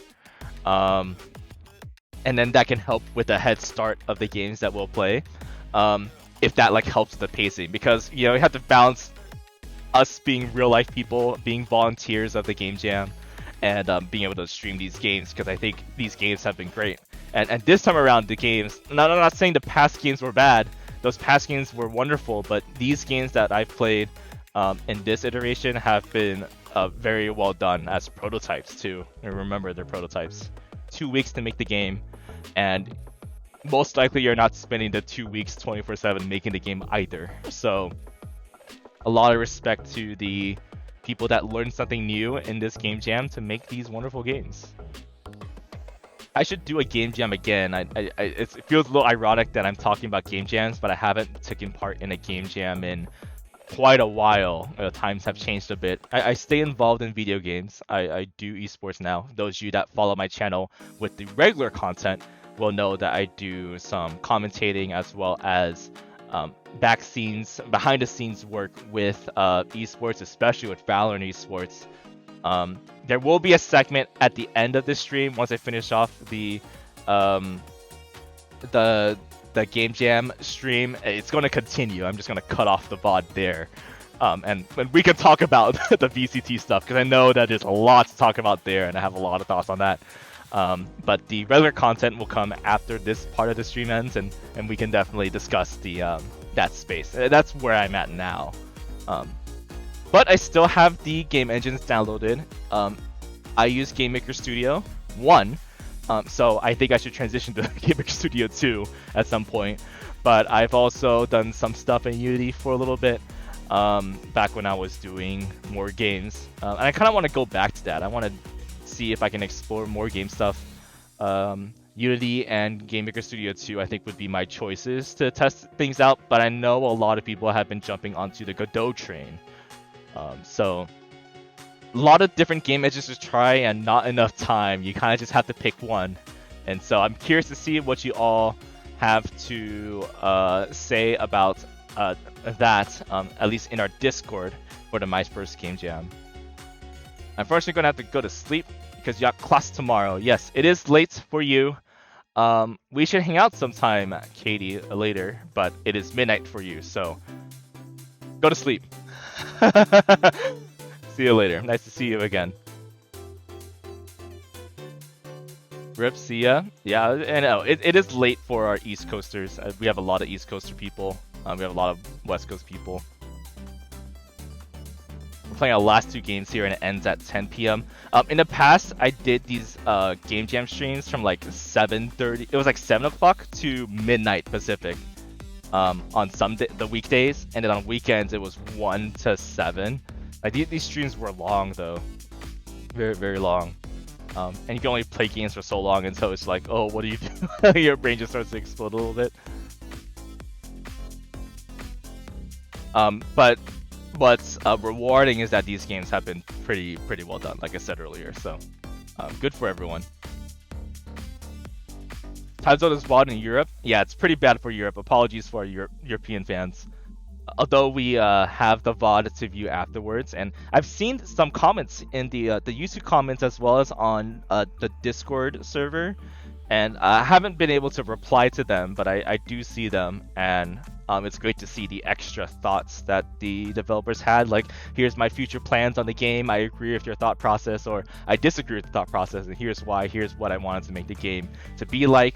I was surprised to see you think this way. I will change the game so that it works better or it communicates concepts better, things like that. And so there's been a couple of comments, and I appreciate those. Yeah, right now the solution has been here. You can watch the YouTube VOD after the stream on the next day where I am. So Monday, but something about the live interactions is also kind of cool too, because you get to see the developer like react live.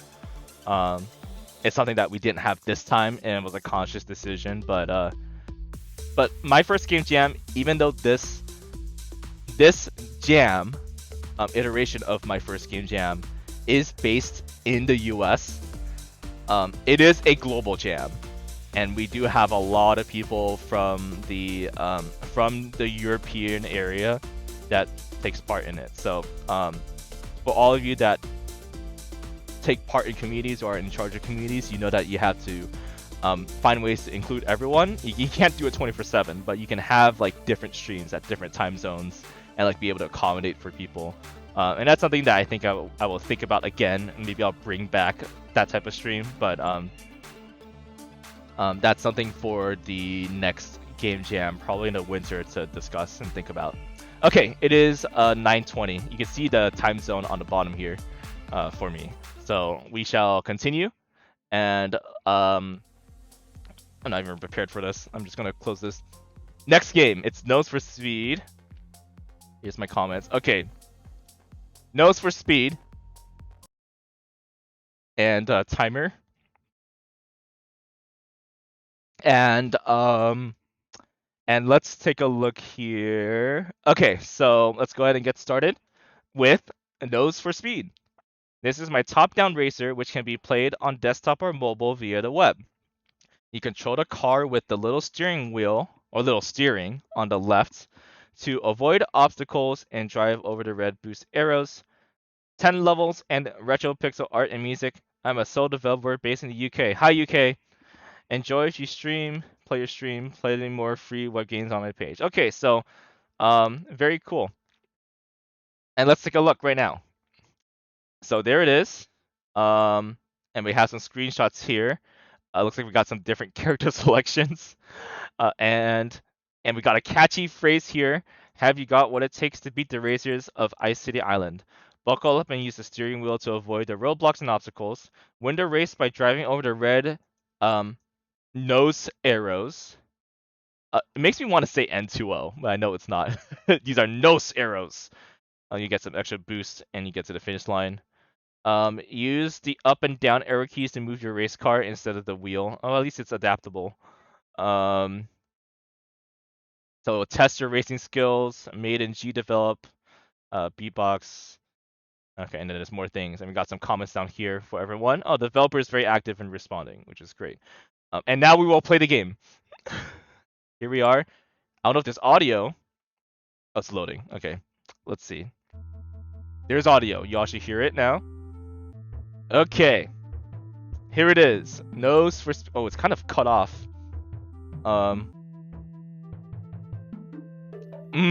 Okay, yeah, so, resolution is not accounted for. That's okay. I'll just zoom in. And F11 this. I think that'll be the best bet here. Okay. There it is. And, let's play. Well, that's how to play first. Don't want to see this. Okay. There's a lot going on here. Here's our car. We got some opponents. These are obstacles. We need to use the steering wheel or the arrow keys to spin in circles, and then we can get some boost power. Sounds like a plan. Okay, yeah, let's do it. Let's start the race. Okay, that's even more stuff. This is Ice City Island. You want to make a name for yourself in the race circuit. This is where all the best racers hang out. It's just like the start of every racing game, which is it's really interesting. But I'm all in for it. We are going to click on the red cross to meet. Oh, I see. So there are 10 different levels. I want this one. Mountain Mayhem. I might be an up-and-comer and using my mom's car, but trust me, I'm fast. So all of these characters, they have personas as well, and descriptions. That's cool. And we have a car here. I wonder if it's like different. Oh, difficulty is easy. Okay, we won't crash into those other things. Oh wait, yeah, use the arrows. Oh, there's no audio here. Oh, there. I crashed. I crashed when the audio started. I need to turn off the. I need to turn off my radio. There it is. Okay, the music just took a while to load. Okay, here I am. Oh, I can slow down with the. Oh my god. Okay. I see. I see. So we got some difficult to control gameplay. Looks like an average old Flash game. I mean, Flash games were great back then. It's actually such a good throwback. I remember there were a lot of old style games that used a form of like racing, you know, racing arcade games. Like those were a thing. I just have to beat this one opponent, huh? Wait, I can like bounce. I keep crashing. I bounce off of these walls. Like, oh, I don't bounce off of that one. I'm wondering how the mechanics work here. I think I'm moving at a constant speed, but the sprite moves at a different speed. I level design's onto something here. Oh, I crashed. I try to spin them out. Spin out. Oh, I just moved backwards. I see. I can't spin it out. No. Well, now I'm very behind. I think I lost. I'm just gonna crash. I think that car is long gone. Oh my gosh. Yeah, this is a true test of my racing skills. Y'all know I'm a racing gamer, but I'm clearly skillfully challenged here. I have a hard time like aligning myself with these arrows, but they're definitely giving me more speed. Alright, crashed again. So I bounced off the wall that time. So I bounced off the wall when I hit the red arrow and I go up, right? Oh no, I don't bounce off that time. I was not, but I bounced off that time. Huh. The mechanics of the car. Yeah, there are some physics applying here, but I get confused when they apply. I have to get used to that. I think I might as well try to stay straight here. If I go really fast, I guess I slide. That must be what it is, right? If I go on the red boost pad, then I have more of an opportunity to bounce around, and that's what's causing me to lose control. I see. Okay, this is difficult terrain here. Okay, so I think I understand. That's a good note that you mentioned. What if you try to brake? Check. You just go backwards. Let me try this again. I did it a little earlier. Yeah, let's try to. I just went straight through them. Wait. Okay, I can't even touch the character. Okay, I will try to get in front of the car. Okay. Wait, they should lose the game by doing that too. Brake check. Wait, hold on. I need to do it on the easy. Let me do it on the easier level, so I can actually brake check.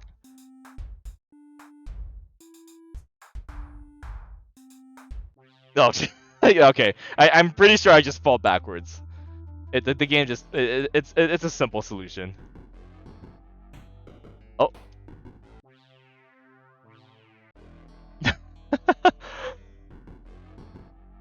Okay. I'm gonna actually try now. Okay, that hitbox is huge. Can I retry by pressing enter? I have to click on it. Okay, that's gonna be annoying to do. Here we go. I can't even. I have to brake, right? Like the boost actually does not help me as much.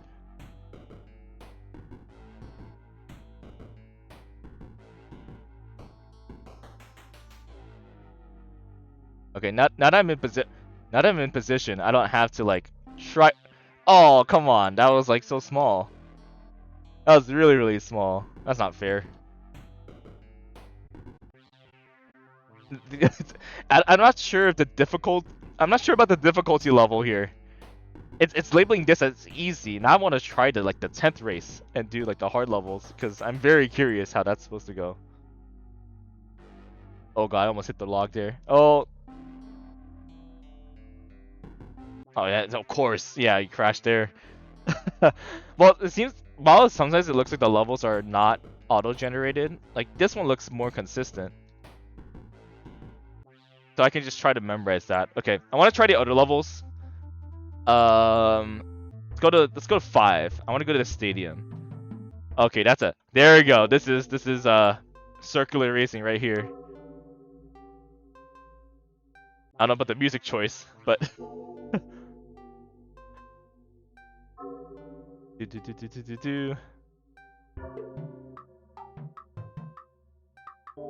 Geez, there's a lot of junk in this stadium. I gotta say. Wait, can I be like a big drifter? Whoa, yeah, dude, I just found some tech here. I have to. I'm a drifter. Wait, no, I went the opposite direction. I pressed left and I went right. How does that work? I'm pressing like down and then like the opposite direction. And I think it's like not red. Okay, I'm not gonna try. That was some interesting tech. That's for sure.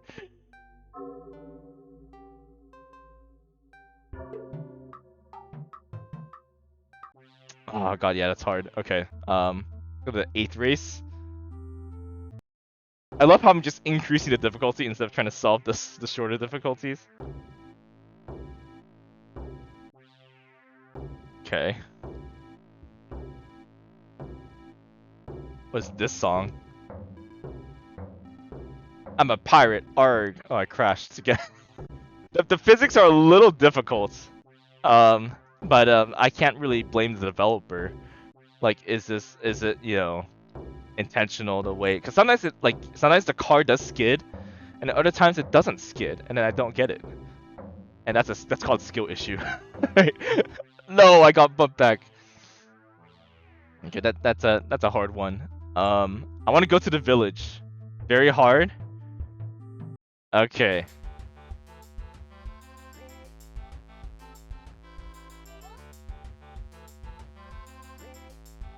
Huh. Whoa, whoa, whoa, whoa, whoa, whoa, whoa. Like, I bounced backwards on nothing. Did you see that?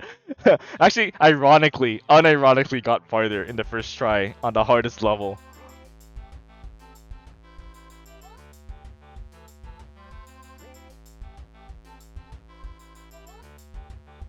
Oh, baby. Oh, okay. Yeah, what's going on here? I get bounced. I get bounced back so much. What's going on? Inspirational Mr. Brown, inspirational Miss Sue. How are you? Let me give you a shout out. We're playing some Game Jam games right now. This is nose speed. Nose for speed, but I have no speed. But I think I figured out this first segment. Kind of. Never mind. I haven't figured out. I'm gonna try the other levels. Zero for shout out, of course. Race. Okay, we're going on the bridge. We haven't done the bridge one. We're gonna be some bridge gamers. Oh, wait, I'm this car. Oh, okay. So far the game balance a little difficult. Yeah. Oh, okay. No, okay, I got this game. I have to beat one of these harder levels for it to be worth it. Well, I think the level design is very simple. I'm supposed to give my thoughts, right? It's a sponsor segment. So the physics are hard. The physics are hard as heck, but it's challenging. It's challenging because it's hard to control, and you know, if you drive very fast, it's hard to control your car. But it makes me wonder whether it would be easier to have like at least like a second opportunity. Like if you lose some health, maybe like you hit one thing, you lose like one heart, you hit the second thing, then you're out. Because some of these levels are kind of insanely difficult. But I do like how there's a bunch of different obstacles to avoid, and that like the design of placing where the power-ups are is really well done. Like what's happening here? Arrows are boosting cars on sides when trying to turn. Yes, like if you turn on the okay, that's bad. Oh, that's even more bad. If you hit the arrows, then it like sends some momentum. Like if you try to turn on the arrows, you turn around.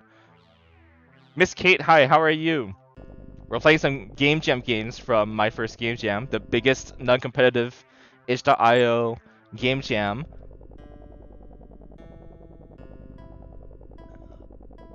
And okay, I figured out the game so far. If I get past that car, I don't need to go on the boost pads because they're traps.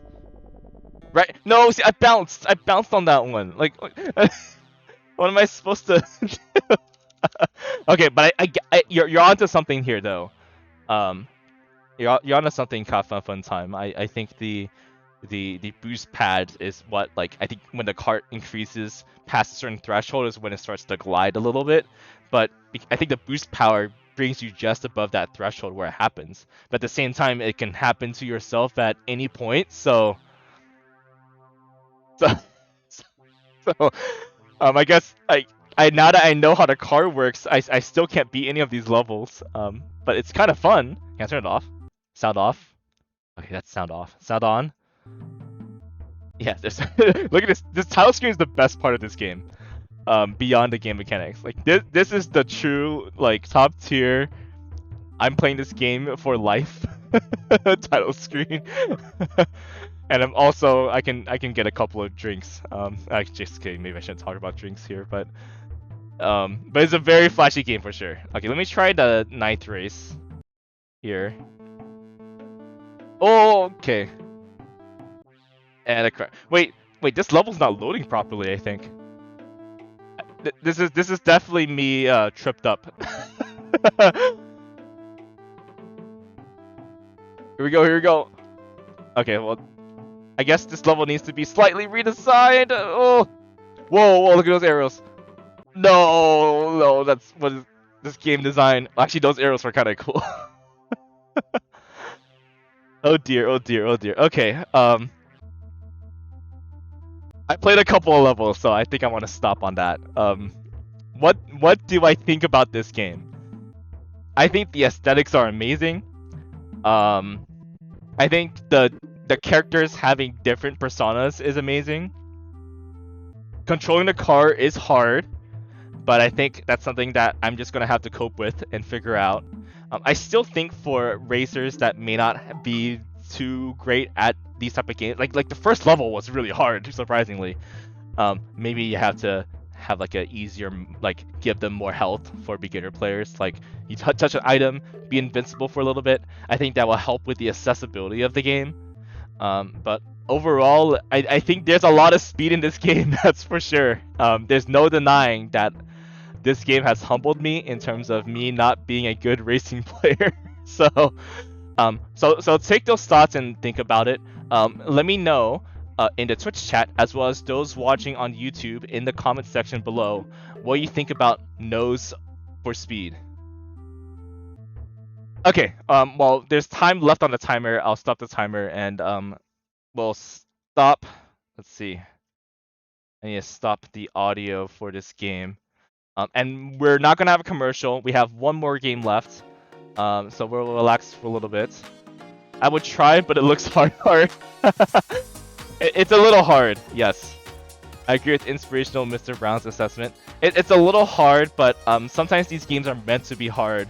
But we, as you all have heard earlier in the stream, we talked about whether the game, if a game is too difficult to start out, will players really keep trying to play your game? Like, you have to balance it out. I think we've seen a rise of games like Going Up, that King Going Up game, and also the Going Up, that other game that was out where you like jump in the sky. There's been a lot of games that involve going up and then like not being able to get up there and like you have to start all over and stuff. And sometimes it turns people off.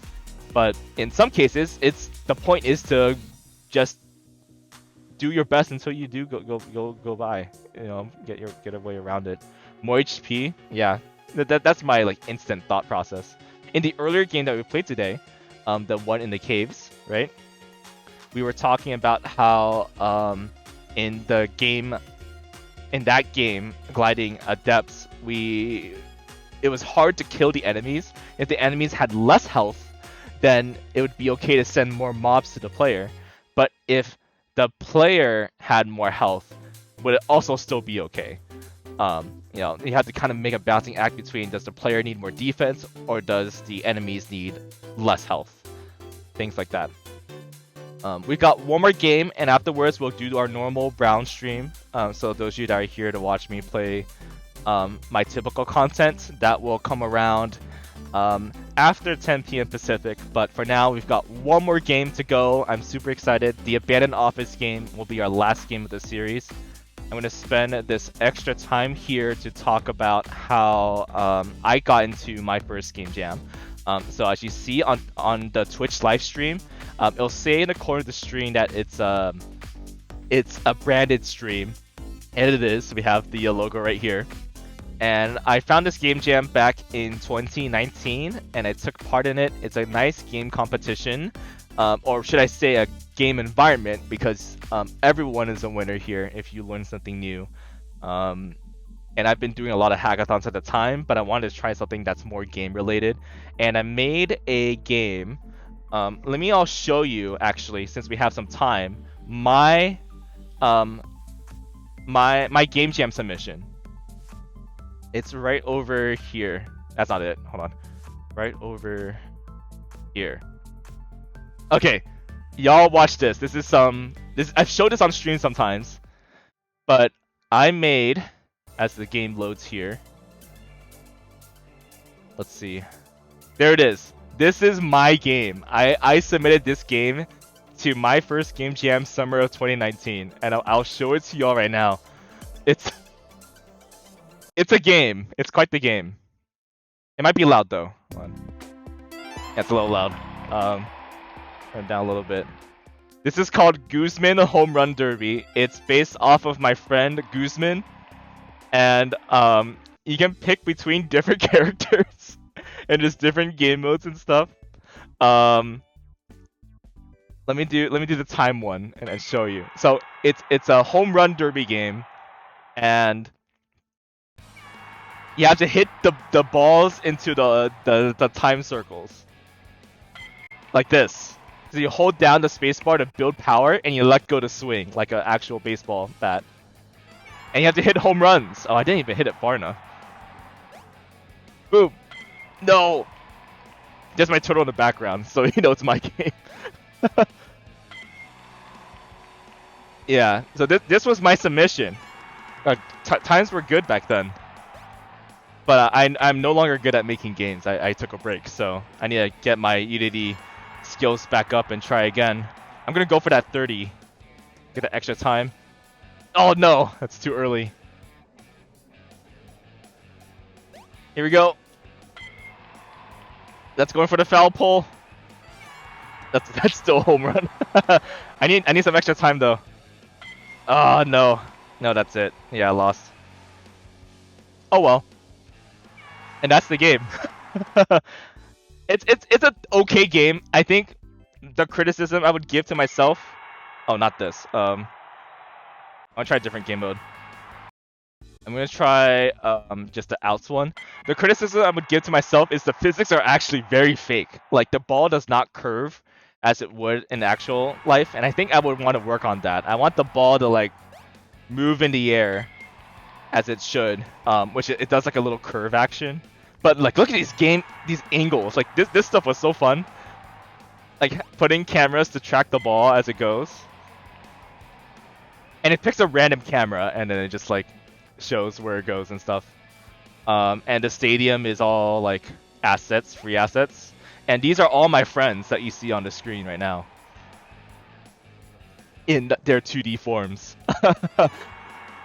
Yeah, it's pretty great. Anyways, I'm gonna close this game. That's my game jam submission, and that was like that's exactly 4 years ago now. So Unity has obviously had some updates since, but yeah, it's amazing what you can do with a free game engine if you put the time and effort into it. And it does not have to be perfect as long as it looks satisfactory. I mean, my friends loved it. They're like, I'm in a video game and I'm hitting home runs. But if you think about it, in the old days, back in the 1990s, when 3D games were becoming more popular on consoles, whenever they would put a baseball game on the consoles that was 3D, they would do this type of trick. It'd be a 3D environment and all the sprites were 2D. It was only a little bit later in the actually early 2000s, I would say, is when most of the baseball games that went 3D just went full 3D with their player models and things like that. But back then, there was a hybrid mix, and you did a lot of camera angle tricks, and that's what it was trying to follow. Okay, we're on to our last game. Very last game of this Game Jam series, and let's end it with a good one. We got the Abandoned Office game. Let's go take a look. Okay, let's get the description up here.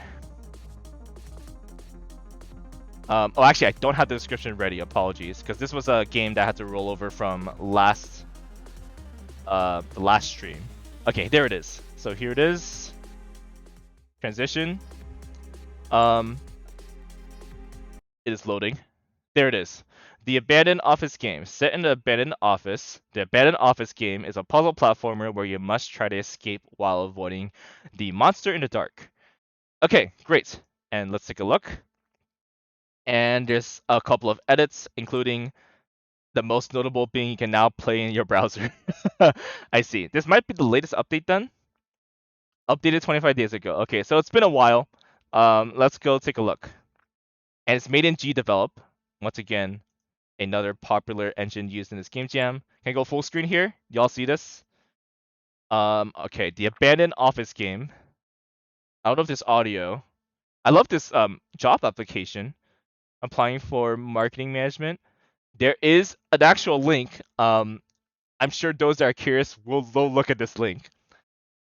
And the favorite song is Toby Fox Dance. Love that. Okay, enter. Let's see. Okay, enter your name. Brown Tool. I use Brown Tool. Enter. Enter.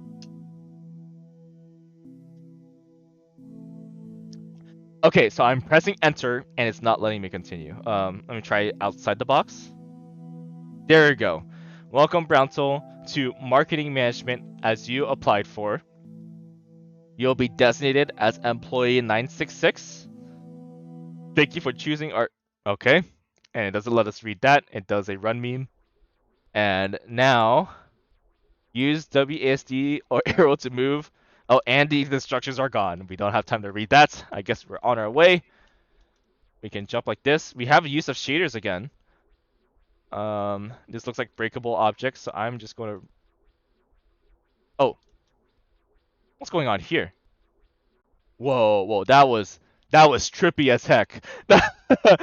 You can break some shaft tiles with the left click. Like this. Oh, green means going down. Wait, I have no idea what this means. Okay, I'm just gonna wait for this elevator to come down. And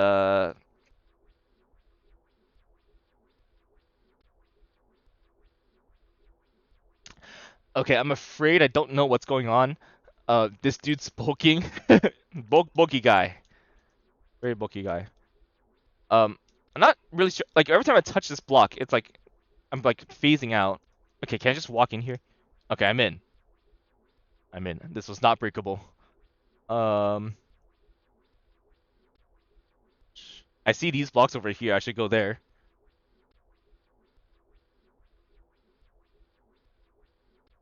Can I break this? I'm clicking left click. Find out what's wrong. Find the key. I'm afraid I'm just gonna have to keep explore. Okay, it's not this way. Go this way. There's a key up here. Oh, I'm guessing when I stood on that block, it was supposed to show me the entire level. Which is a mechanic in a couple of games. All right, I'm gonna have to. Please hold as I stand in the elevator. Sprite scale is really different. I see. Get me in there. I love how like the main menu was just like default text, and then oh, there's the key needed. But then like this like this actual game is just like, oh, here's the good luck. It looks beautiful though. Is this the key? What are controls? Oh, I pressed Control S. uh, enter, space, shift. I'm like guessing these would have been like the key or something, but it's not there.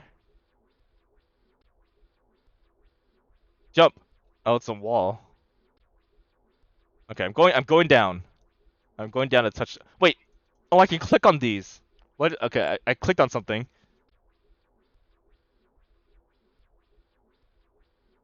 Oh. Okay, and I died because big enemy guy showed up. Okay, I see. Okay, I now understand the game mechanics. Okay, this is going to be our great speed run. Okay, I need this thing to break so I can go down. Okay. Okay, just wait. Can I not attack this person? Like, how do I attack that person? Or do I have to pick this up and run? Do I put them on the elevator? Is that the answer? How do I get past this person? Put them on the elevator. Wait, can I crush them on the elevator? No, I'm just gonna have them run. Come on.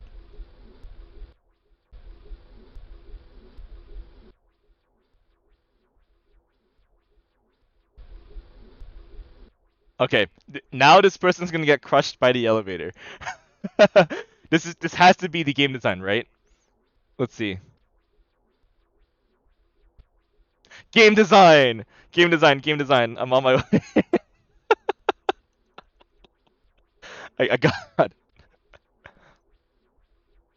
I that actually got yeeted so hard. Okay, okay. Let me up. Let me up. At the top to your left, take your scroll among what's left.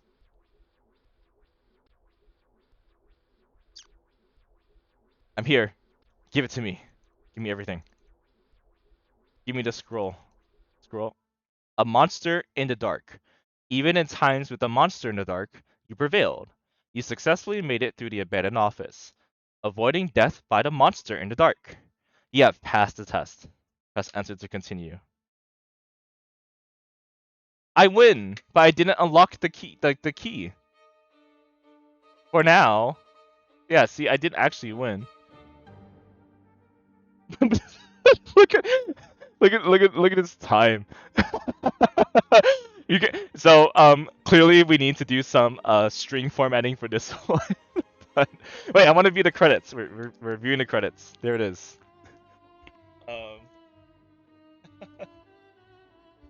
Yeah, so here we are.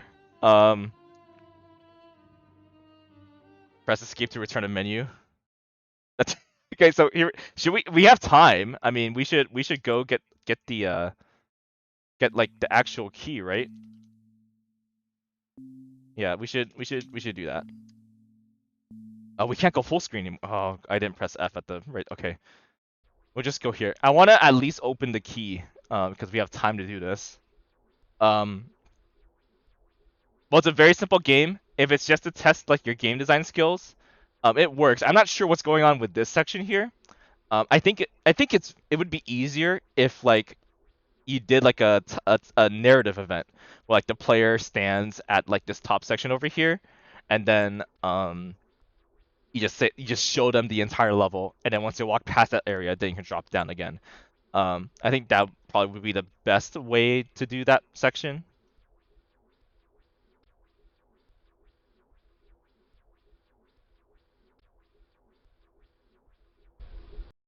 Okay, I wanted to try to speed run, get the key and run. See if that's like possible. That's what I was trying to do. So I'm gonna try that. The little like shader effect like works really well. But other than that, there's not much in the game, and there's potential to expand the game, obviously. Oh wait, that was totally possible. Okay, hold on. Okay, we're gonna we're gonna yeet him again. I want to watch this happen. Away you go.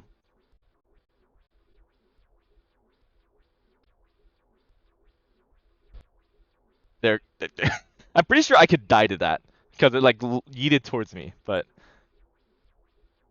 okay, now I'm gonna try to unlock the key thing on the right side and see if that's like a true ending of some sort.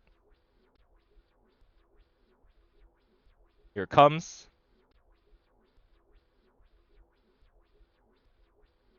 Do do do do do do do do do do do do do do do do. Okay, and now we're going to open this. No? Okay, that's not the key. Okay, well, if that's not it, then I guess that's it in the game. We just did the whole game. I would have. There was so much anticipation. Like, what if? Actually, would have been very curious to see what it could have been in for that. But anyways, yeah, the game's over. Okay, what I think about the game. The minimal viable product is there. The level of potential is there. and the game works. I'm not really sure what type of concept it's going for though. Oh my god, we exactly 99.9 seconds. Look at that. But yeah, I'm not sure what the direction of the game is going to go beyond that, other than like I made my game for the first time, which is totally fine. If this is the first time making this type of game, then it's successful in that regard. I think that's something to pat yourself on the back for. But I'm not sure what's next. Like, yeah, you work in this office, you suddenly like die or whatever, you end up in this underground basement, and then you like run away from this one enemy, which is a proof of concept enemy, and then there's not much more to there's not much more to look forward to. Like, I don't know what's going to happen next, right? So that's something that I will definitely be curious about. The music's getting intense here too. Like, what if there was more of this music where like the enemy is chasing after you? Like, would that increase the enemy? Even publishing it is a big step. Yeah, it is. Yeah, and that's something that y'all have to remember. When it comes to this game jam, right? If you publish your game, that's a victory for us. And a lot of people get stuck on this idea where it's like, I have to make this game as perfect as possible before I publish it, and then they don't publish it because it's not perfect. And that's not the point of a prototype. This is a prototype, and it's a minimal viable prototype. Now, the next question is if you need to add a little more to it if you want to present to someone, but that is a different topic to say. And that's something that I'm trying to figure out here. Like, what would be the next steps to this? But that's definitely something the developer would have to think about. What's my next step in terms of this game? What would the key have done? Would I unlock more levels? Would there be more elevators? Things like that. But that's something that's like way far beyond the scope of the game jam for some people. As long as they have a product and it works, and this game works, and the music is intense, so I need to escape. But yeah, there it is. So that is the Abandoned Office game, and I think I mean, the memes are there too, so they have a sense of humor, and I'm glad that this game was submitted and that it was published. So way to go! But let me know what y'all think in the Twitch comments as well as the YouTube comment section below. What you think of the Abandoned Office game? Okay, and that is the last game that we are playing on this Game Jam series, and so I want to go back again. I do have a pin post. And the pin post leads to this. These are all the games, all of these 616 entries on the itch.io page right here that y'all can play if you go to our pin post or use the command MFGJ. These are all the Game Jam games that you can play on here. And we only played 20 out of the 600 something submissions, and they're all wonderful submissions that you can check out. Remember, the theme is cycles, so you'll see a lot of games related to their interpretation of the theme. There's a big frog over here. See? But yeah, definitely check us out. And if you want to join our Discord community, just go to our Tumblr. You can find all the links on our itch.io page as well, which is pinned. It will take you here, and we have a join us. I don't know if our server is open actually. Usually we close it at the end of the game jam sessions, but you can still follow us on Tumblr, and you can keep an eye out on itch.io. Like, literally, if you go to the game jam section and you like scroll backwards. How do I scroll backwards actually? Oh, I can scroll here. If I scroll backwards to August, where our game jam was, you can see where is it? Oh, we're still no, let me go backwards. Greater than 15 days. Oh no, wait, no, that's not it. Okay, we can't scroll much more backwards, but you can see all these game jam games on here too. So if you want to take part in some more game jams, you definitely look here and see. And there's a lot of different ones you can take part in. But my first game jam will show up on here, like very, very. I can predict that pretty well because it's one of the most popular ones, if not the most popular one. So you can check it out on this itch.io page. Okay, well, thank you very much for participating here in my first game jam. I want to thank the entire staff for my first game jam. Most notably Jay, who was in charge of the game jam primarily in this iteration. Jay, me, and Solace Eternal have been moderators, but we've mostly been hands off. We let the community talk to each other. We really only step in when we have to do something about like community members, but mostly everyone's been nice and helpful with each other. So I want to thank everyone for being good sports about that. Our next game jam will probably be in the winter. Follow us on Tumblr and our other socials, including Twitter and our itch.io page, or stick around in the Discord server for more information. And for that, we're going to end the My First Game Jam section here. Thank you all for watching on Twitch and in the YouTube VOD, as well as Discord. And I'll see you all next time. Goodbye! Everyone say goodbye. Thank you, everyone.